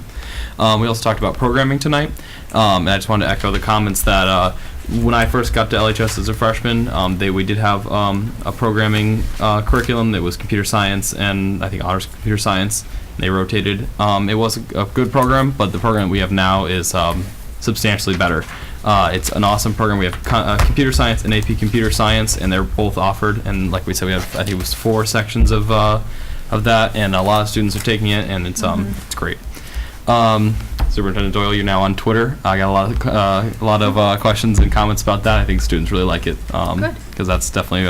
I was in an Apple store recently this week, and I think half the usage of my phone is Twitter. So, like you said, be careful. You could get addicted to It's interesting more students are it. beginning to follow, so that's fantastic. Good. I think you're gonna call off school again. No, you never know. all the school snow day questions I respond with your quota. It's New England. Get used to it. The handbook committee, high school handbook review committee, which is comprised of all the vice presidents of the classes and some some parents and some teacher representatives, is kicking off this week at LHS on Wednesday. It's a committee that we've put together that we have every year, and basically we just take the student handbook and we pull it apart and look at how it works and how it doesn't work, and we suggest some changes which go to school council, which eventually come here. And Mr. Unkley always says that each and every year we have less and less changes, and so I agree with him that it's a great thing that really helps us have a great handbook. Food, we had a wellness advisory committee meeting, and actually after that, I think it was 2 weeks after that, I noticed we had a very special breakfast for lunch option at the high school. Big turnout, lots of kids had it, and it was actually really good. So props there. And of course, my committee is still working on all the things that we've been talking about. Still looking at a website explaining student government and some other things and some other suggestions that we've had brought to us. So look forward to that. Any questions for Joseph? All righty. Finance Subcommittee. John? Finance Subcommittee met, when did we meet? The 26th of February. And the principal outcome of that was we had a request from the Indian Association of Greater Springfield to use Glenbrook Middle School for their cultural event. We're expecting 125 attendees. The date of the event is Sunday, April 12, 2015. So we have a motion. Sure. I move on the recommendation of the Finance Subcommittee that the school committee approve the use of Glenbrook Middle School on April 12, 2015, as outlined in the building use request form dated February 3rd, 2015, from the Indian Association of Greater Springfield. Second. Motion, I have a second. Any further discussion? Okay, all those in favor? That's it. Tom, did you have anything else that you wanted to add? We're meeting March 18th, next Wednesday. Okay. Alrighty. Any legislative updates, John? No, just to mention that the governor has submitted a budget, Governor Baker. He's a little bit late, but he just got in. But that's just a preliminary budget, and it's going to be susceptible to votes in both the House and in the Senate. So there probably won't be a recognizable, usable budget until sometime in June, maybe July. He has put in a substantial increase for education, which we are absolutely delighted to hear about, so we hope that goes through. It's the largest increase in local aid in 10 years. 1.8 billion? Long Meadow's appropriation for Chapter 70 is like $56,000, but that's, you know, that's something. Well, it's a Better question than of- nothing. It's a question of whether that will survive. That's what I'm Yeah, saying. I mean, I think there's a sense that it will, but we'll see. I agree with you. Anything from Green, Liz? No, we haven't met. Okay. Operations Sub, Michelle? Nope. Seal? LPDEC? We did meet. We're still negotiating with our bus drivers, working on it, and that's about it. Alrighty. The middle school working group will be coming up next. Policy Sub, do you guys We want got some to stuff. Discuss your first readings? Yeah, we've got several policies for first reading that we went through at our 2 meetings ago. First policy is policy section DJE, I'm sorry, which essentially reflects a change in Mass General Law, Chapter 30B, which is the municipal bidding law. Previously, our policy in the law stated that any contract or any sort of service under $25,000 was not subject to public bidding. The law changed to raise the threshold to $35,000, so this policy is reflective of the Mass General laws. The second policy we are recommending for approval is GCCD, which is the Domestic Violence Leave Policy. And essentially, this policy provides protections and the ability to leave for victims of domestic violence up to 15 days within a 12-month period. There are several, things that would qualify a person to take this type of leave, including police documentation, all of it being very private, of course. And so we obviously recommend that this pass as well. And that is in line with Mass General Law, Chapter 49, Section 52E, Section 10, and Chapter 260 of the Acts of 2014. And finally, sorry, Joseph, about this one. Finally for Joseph. Student complaints and grievances. We recommend this policy, which essentially clarifies our existing policy and as reflective as it is in the student handbooks. Essentially is indicating that there is an appeals process in place, but the appeals process for discipline to students or for students stops with the superintendent unless otherwise specified.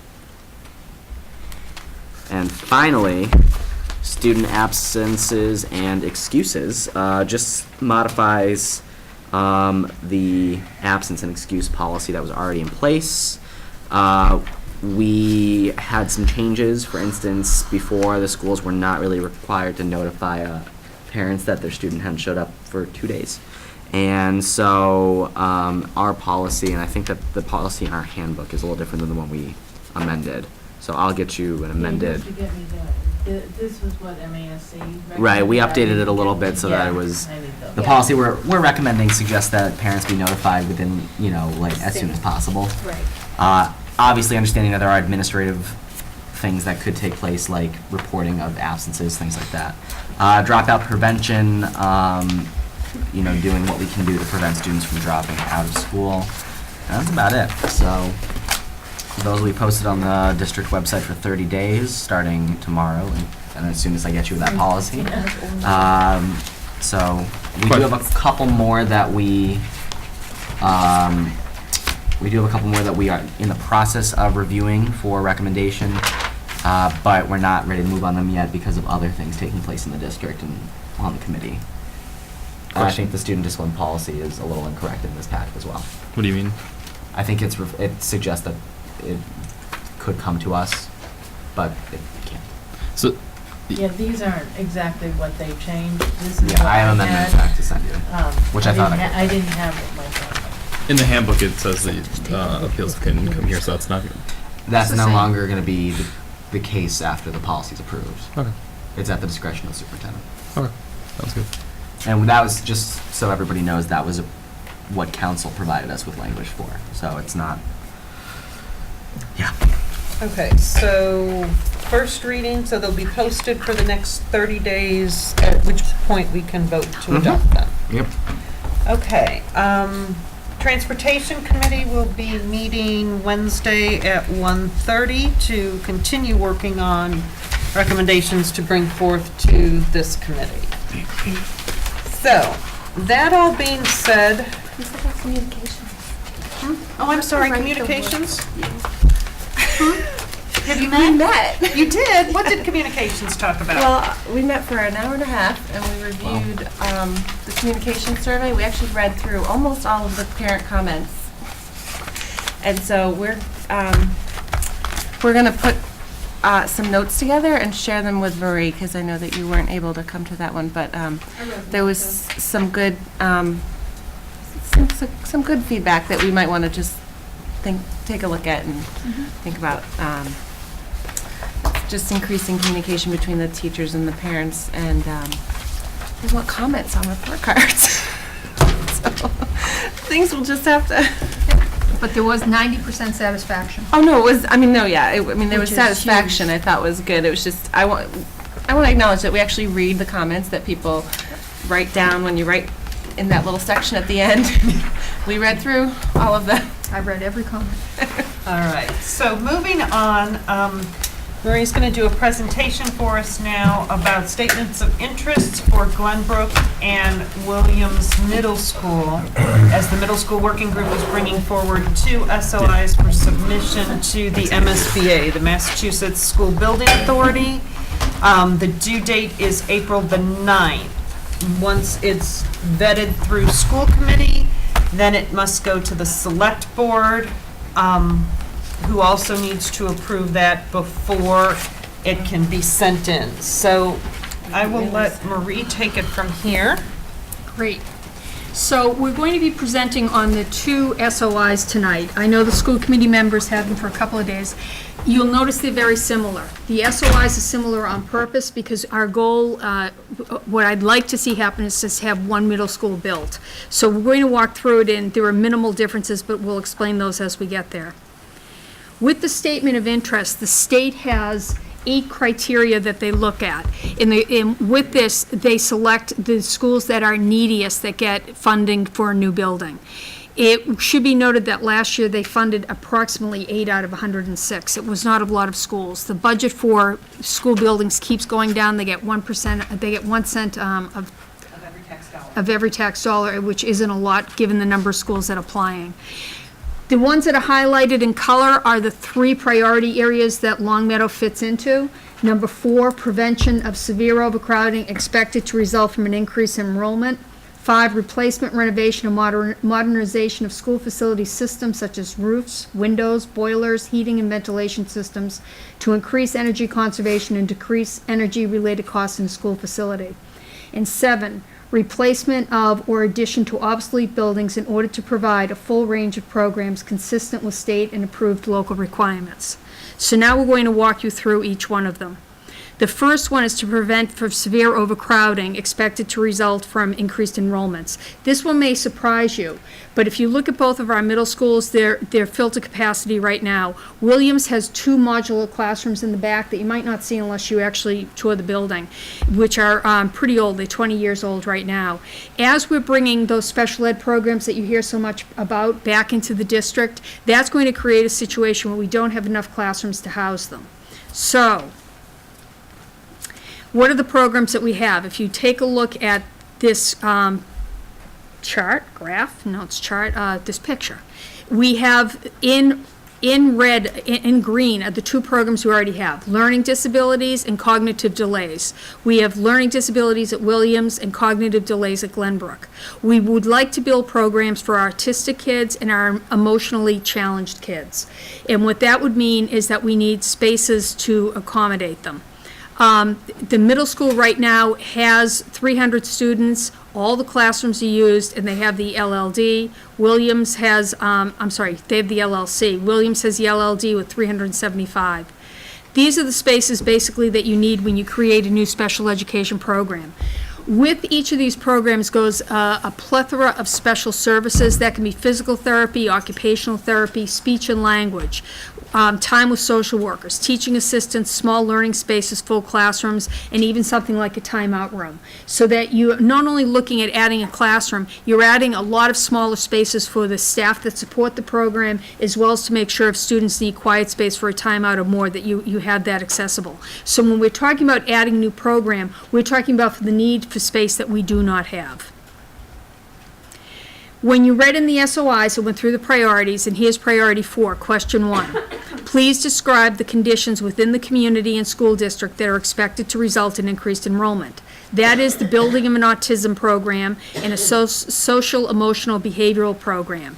You know that we've been quite successful. We have 4 at the elementary school. We only have 2 so far at the middle school, so we will be expanding in those areas. Question 2, please describe the measures that the school district has taken or is planning to take in the immediate future to mitigate the problems described above. Our only solution is to build a new facility. We don't want to add modular classrooms. We certainly don't want to make it so that our program is impacted because we don't have enough space. So our goal would be to maybe take down both middle schools, which are obsolete and outdated, and to build a new state-of-the-art middle school that would house all of the middle school students as well as these programs that we'd like to add. Priority 4, question 3. It says, please provide a detailed explanation of the impact of the problem described in this priority on your district's educational program. Please include specific examples of how the program prevents the district from delivering the educational program it is required to deliver and how students and/or teachers are directly affected by the problem identified. I think we all know by law, we should have our students, our special education students, in the least restrictive environment. The least restrictive environment would be in their home district. When we have students that are transported to other schools, first of all, they're on buses, losing valuable time. They're not in the neighborhood schools, so they're missing out on meeting children of their age that live in the neighborhood that could become friends of theirs. It's also an additional cost to the district because we cannot control the cost of what's going on in out of district. And most of all, we can't control the quality of education. I think that we find with the programs we're building, our kids are getting a better education. They're in their neighborhood schools, and we're seeing great success with those programs. So we'd like to expand them to the middle schools. Now, priority 5, again, was about what are the deficits in the building, is basically what they're asking you. It's asking us to explain why we need to replace the school and to focus on things such as roofs, windows, boilers, heating and ventilation systems, energy conservation, and energy, what are the energy costs. So at this point, I'm going to have Tom start to look at question 1 and 2 with you. So question 1, please provide a detailed description of the issues surrounding the school facility systems, those that I identified, that we think require repair or replacement. We need to describe all the deficiencies to all systems in sufficient detail to explain the problem. So at this point, I pass it over to Tom. So Glenbrook was built in 1967, consisting of 95,000 square feet. It is an open classroom layout which prevents effective use of an energy management system, which currently is very old and ineffective. The roof was replaced in 1998. It is 16 years old, which is approaching its end of its useful life. So if we do not receive approval on a building project, we will need to be looking at roof replacement sometime in the near future. Windows was a phased project back in 2007 through 2009. The projects replaced the sliding glass doors that were in the classrooms leading to the outside. It was identified as a safety issue. They were all metal framed, single pane windows with the replacements being double pane, energy efficient replacements. The The building consists of 2 boilers. One is 22 years old. It was a retrofit from the high school after 9 years of service. When the high school replaced its boilers, they moved one of the boilers up to Glenbrook. And the second one is a new boiler that was installed in 2006. One of our capital projects this year, if you recall, was a new boiler for Glenbrook Middle School. The town manager did not recommend a new boiler, but scaled back the project to a lesser cost to replace some of the piping and mixing equipment. One of the challenges there is that the boilers cannot work in tandem. They have to work in isolation. So when you have a demand for increased heating capacity, that can't be achieved right now with the current system. So the goal would be that, provided that both boilers are working, that with the work that is being proposed, that they'd be able to work together and provide the necessary heat that's being required. The HVAC system, most of the mechanical and electrical system is original to the building. There is no air conditioning throughout the building except in a few areas, the main office and a couple classroom spaces. There are a couple rooftop units that provide the AC to those areas, and I believe there are 4 window units throughout the building, but a majority of it does not have air conditioning, so it's very uncomfortable on hot days. And finally, the air handlers in the gym. Again, it was a capital project that was submitted this year. It was not recommended, and the comments from capital planning was that they would recommend deferring until a decision is made on a building project based on the estimated cost of that project. Some of the improvements that have been made to Glenbrook over the past few years, there's been removal of the carpet throughout the building and replaced it with vinyl tiles, replacement of the concrete stairs, some structural reinforcements of the exterior walls, lighting fixture retrofit, a new telephone system, and the window replacements. Williams was constructed in 1959, consisting of 74,000 square feet. As Marie indicated, there were 2 modular classrooms added in 1988, consisting of about 1,800 additional square feet. So the total usable space is 75,800.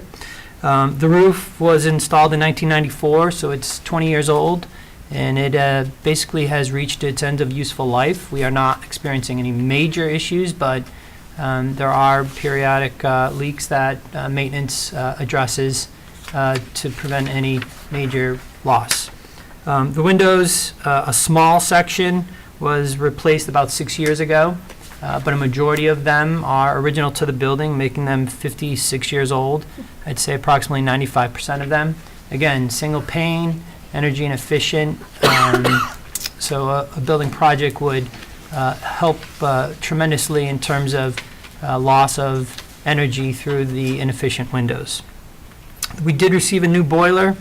Similar to Glenbrook, Williams has 2 boilers. A new boiler was installed over this past summer, a capital project at a cost of $100,000.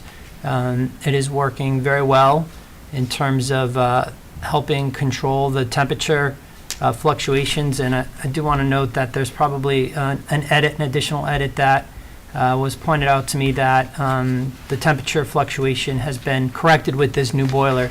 So I would recommend on page 21, under the bulleted sections, at the end of the first line where it says temperature fluctuations that occur within the building range from 62 to 85 degrees and have an adverse impact on learning should be stricken from the report.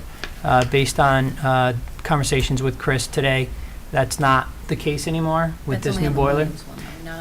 Just at the Williams, correct. We still have some fluctuations at Glenbrook, but the Williams with the new boiler, it's improved that situation, so I apologize for not getting that removed earlier. Again, HVAC is a concern there. Again, much of the infrastructure in terms of the electrical is original to the building. There have been some small improvements based on improved stage lighting, which when it was installed started popping circuits because of the demand that it required, so an additional box had to be added to handle the load, but a majority of it is original. And some of the major projects there, again, were the new boilers, abatement of the asbestos tiles over the last 4 or 5 years throughout the building have been removed. Again, the lighting fixture retrofit project, a new telephone system, and some new copper piping was installed to address some of the piping that is buried in the slab at that building. So, again, an effort to show that the district and the town tries to maintain our buildings. And I do want to acknowledge maintenance. They do a great job trying to get out there and address issues as they come up, but it usually is reactionary because of the amount of work they have and the number of issues they have to deal with. So, How did the heating systems do this winter since January and February was really cold at Glenbrook? yeah, I think Glenbrook is still experiencing issues. Some of it is a lack of the ability for both boilers to work at the same time, When which you is. said that, all I thought about was January and February this year. I think Williams is better, Chris, with the new boiler and some of the changes to the connections that they made, which made a big difference. So. Everything that Tom is speaking about is extremely important because the MSBA has really specific criteria on who gets funding. In districts that take care of their schools, even if they're really old, you get more points and more consideration. So the fact that the town has put money into maintaining the schools is good when we're vying for funding from the state. The next part of priority 5 is it's not all coming up, is provide a detailed explanation of the impact of the problems issues described in question 1 on your district's educational program. Please include specific examples of how the program prevents the district from delivering the educational program it is required to deliver and how students and/or teachers are directly affected by the problems. This is pretty easy to see. When you visit Glenbrook, and we will take you on tours later, Glenbrook has an open classroom design that is still in the 6th grade wing. First of all, I believed it should have fit in criteria 1, which is a safety consideration, but they said you needed a note from an expert outside of the town of Longmeadow that said it was a safety concern. So we will work on that in the meantime. But the open classrooms are a safety hazard and a learning hazard because of the concept, anybody can walk down the hall and an intruder coming in would have access readily. The second thing is the noise level, especially for our students that maybe struggle with distraction. It is not ideal for learning. Over the years, we have tried to put up walls and windows in certain wings, and we've made some progress on that, but it's an astronomical cost to do that, and so therefore the 6th grade wing is still an open classroom concept. We also, in both middle schools, both Williams and Glenbrook, we have small classroom sizes. I think many of you as parents have visited classrooms to see the addition of technology. If you have a cart of computers in the room or you have workstations set up, you need a little bit more space than what we're used to having right now. I know the high schools were built around 900 square feet, which works with technology, but the classrooms are really too small. In particular, the science labs in both classrooms, Chris was pointing that out to us the other day during our walkthrough, that they're really way too small. You need rooms for microscopes, labs, you need workstations with technology, you need areas with sinks, etc. And I know that the new regulations from the MSBA are around 1,200 square feet, so we're grossly undersized in the science labs as well. We have insufficient heat and HVAC. Nicole just told you it's still cold at Glenbrook. We keep asking them to make updates to the heating system because that's an important component for learning. If the air quality is good, I think that students are able to focus better if they're not too hot and they're not too cold. And then the last part, the windows and doors are inadequate. We have some single pane throughout both buildings. We have updated over the years, but that still is a concern.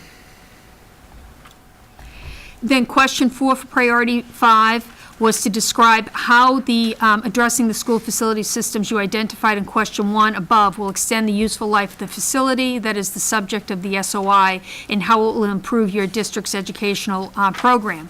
Basically, we need to look at the heating infrastructure and electrical. We continue to update, as Thomas pointed out, through the years we've done a good job of doing that.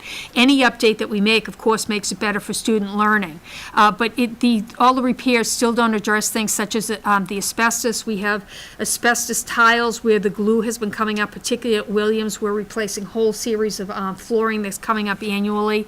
It does not address accessibility. We still have places where handicapped kids cannot get to certain parts of the building. And the environment for teaching is not conducive with the open classroom format. So, Sorry to interrupt. sure. Can we just clarify that the asbestos glue that's coming up through the floors is not friable?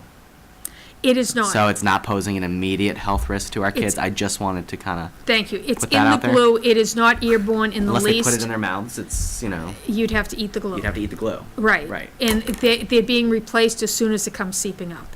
But it is in a glue, it is not airbound, and that's one thing. It's not a worry that we address it right away. Thanks. Sorry. Okay. They're not one crawling around on the floor, so. No, they're not elementary, and they're in the hallways that we're seeing this happen, so. And the reason it happens is because Williams has a higher water table than Glenbrook does. And so when there is excess water, or when it's a wet season like we're about to experience, it comes up through the floors. So we're continually replacing those. So we continue to do whatever we can to maintain the health and safety for our students, and we're putting money into the buildings all the time. But given the age and the condition of the buildings, this really is a priority to start thinking about replacing them. If we were to receive approval, it's still a 5 to 6 year process before you would open the doors. So it's a long road to go down, but this is the first step, is getting these SOIs in. Then we move on to the last priority, which was 7, and priority 7 is the replacement of or addition to obsolete buildings in order to provide for a full range of programs consistent with state and approved local requirements. You'll notice a lot of redundancy, because a lot of the questions they ask, the information we gave, is the same as what was in question 4, but I'll go through them quickly for you again. So priority 7, question 1, detailed description of the programs not currently available due to facility constraints, the state or local requirement for such programs, and the facility limitations precluding the programs from being offered. So we have, again, the dilemma of open classrooms not being conducive to learning. We also put in that we'd like to expand more STEM opportunities, and if we had better science labs and technology facilities, we could do that. We talked about the science labs already. We also are seeing an increase in our ELL, that's English language learners, so that we will need more classroom space for those students as well. We'd like to see both buildings handicapped accessible. And we talked about the special education programs and autism and social emotional programming. When you say both schools handicap accessible, they're not? Both have constraints in terms of being able to get students upstairs. So when we have if you have a student in a wheelchair, you actually plan you move their teachers rather than the student being able to go up and down. Oh, goodness. Yeah. Okay. I'm just curious. It's There's like a machine that kind of goes down. We have the stairs. stair climber too, It's- but it it's takes, scary. it's very cumbersome. Takes probably 5 minutes to move a student The between other levels, option at is least. The other option is to walk outside and Yeah. go all the way around. So you Yeah. adjust their If we had a student in a wheelchair, we would adjust the teachers Okay. and move the grade rather than the student. Okay. So, It's not ideal. no. I know it's not ideal, just. So 7, please describe the measures the district has taken or is planning to take. We went through this, Tom went through a lot of it. We've tried adding walls and windows to box in the open classrooms. We've also put in that shaky mobile device that would get a wheelchair student up the stairs. It's really not safe, we don't like using it. It's been extremely costly. The town has put forward as much money as they can to continue to address the open classroom concept and to wall in those classrooms that are still open. So we do worry about lockdowns. Students have to walk through open areas to get to a safe spot. We do worry that learning is not maximized. Most of the students adjust, but if you have a student who's ADHD, it makes it more challenging for them to do that because of the open concept. We would like to see one middle school that houses all of our students and all of our special education and ELL learning programs. And then final is question 3, a detailed explanation, again, of the impact of the problems described. I think basically you've heard them before about the impact of the special education children, the shortage of rooms for science, ELL, etc. And then what are our next steps? This is the process. It's very directed by the MSBA. You have to make deadlines. Tonight, we hope to get school committee approval. If that works, then At the next meeting, we'd approve the minutes because they have to go to the MSBA. Tomorrow, a press release will go out to the community to let them know that this has been approved by school committee. The select board would then have to approve it on March 16th. The select board goes through the same process. After they approve it, it's certified by the town clerk so that we can submit it with the SOI, their certification. There'd be another press release informing the community that the select board has now supported the SOIs, and then it has to be submitted to the MSBA by April 10th. Hopefully, we can make the next two meetings. We still have another meeting of school committee and another meeting of the select board, but it would be good to wrap this up and get it in so that we're not being, pushed up against the wall of the deadline.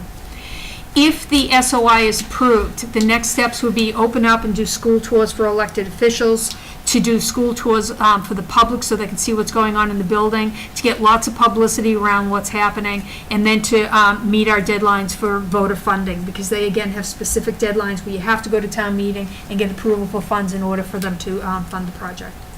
So at this time, I'll open it up for questions. Should we have the select board approve it in one of the schools so they can actually see what it's like? They do meet in this room when we don't. Yeah, this is. Oh, they meet in this in- room? I was just thinking, we should hold it in.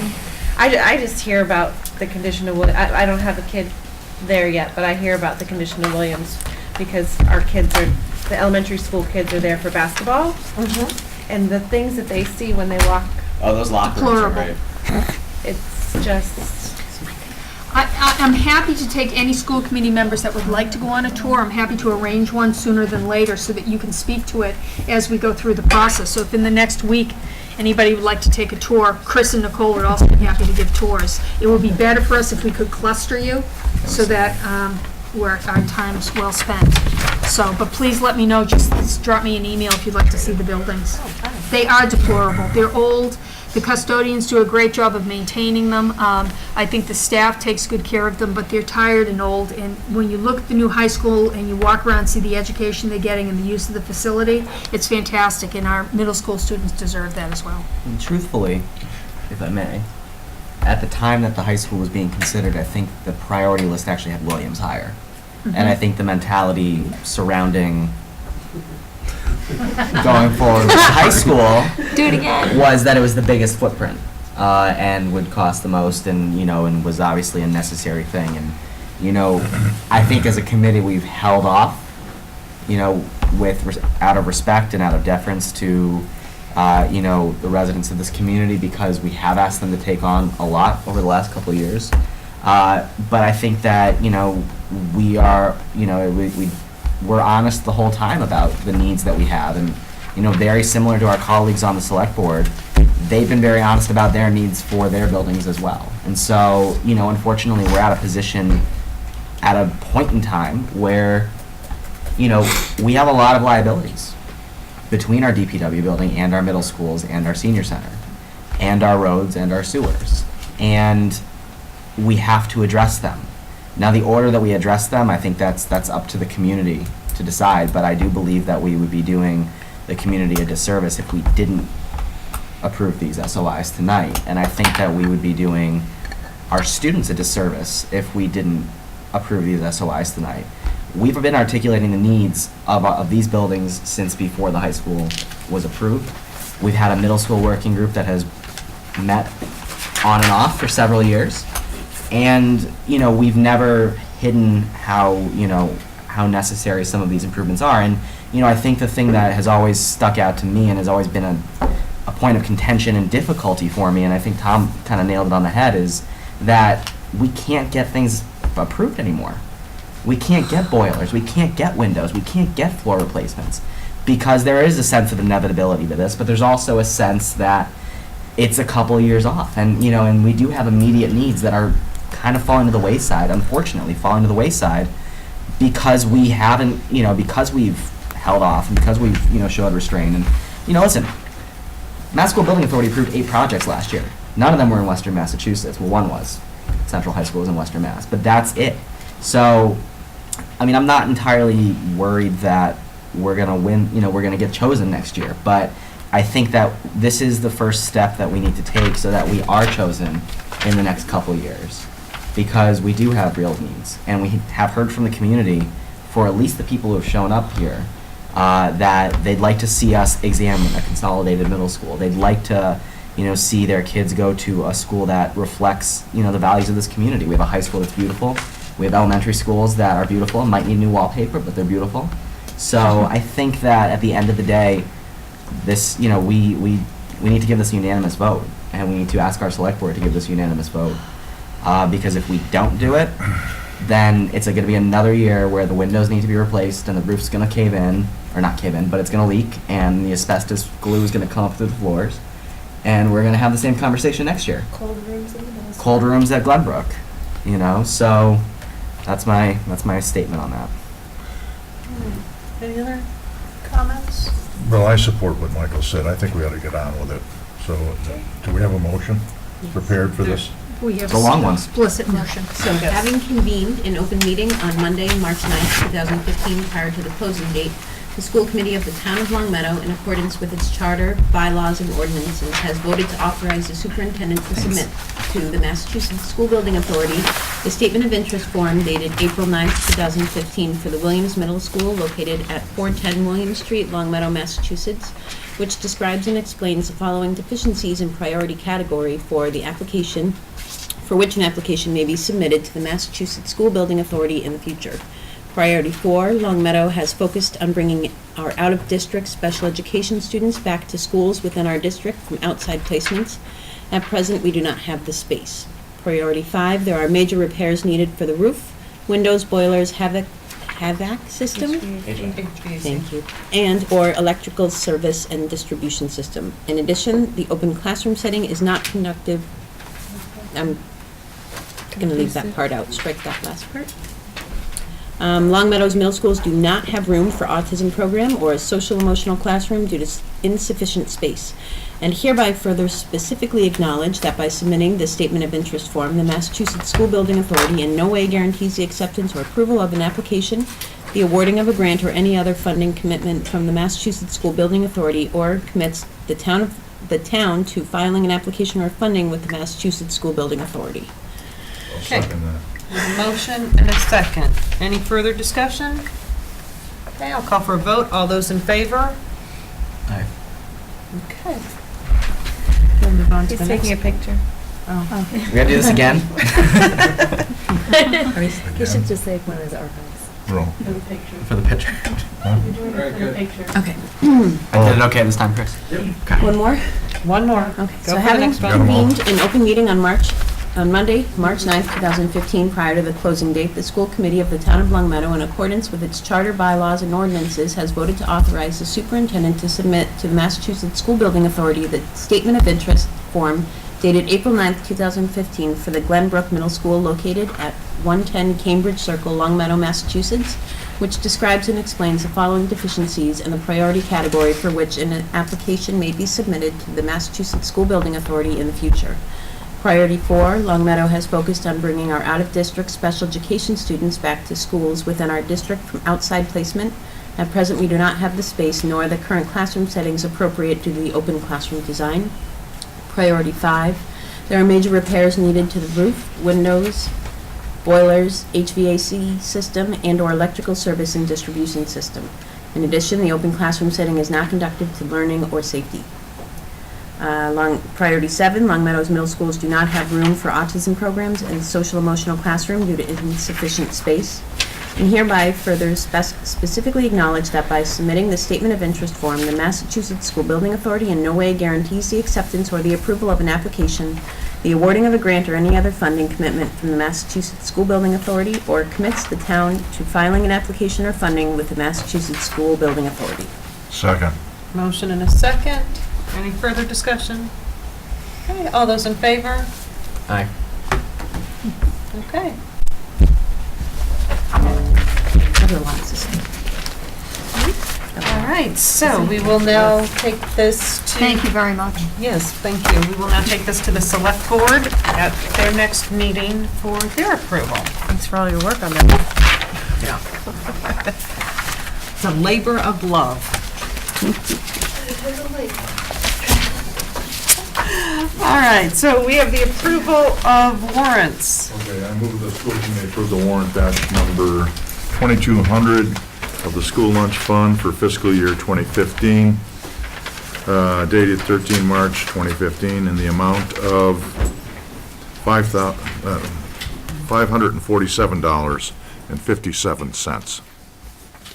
Motion, do I have a second? Second. Okay, all those in favor? Aye. Yeah.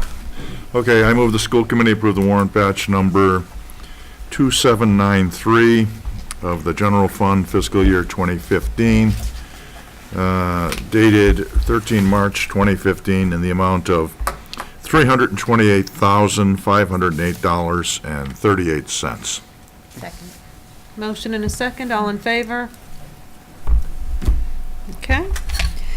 We do have a consent agenda. I move on the recommendation of the superintendent that the school committee approve the consent agenda for the March 9th, 2015 school committee meeting as presented. Second. Motion and a second. Can I make it just a comment?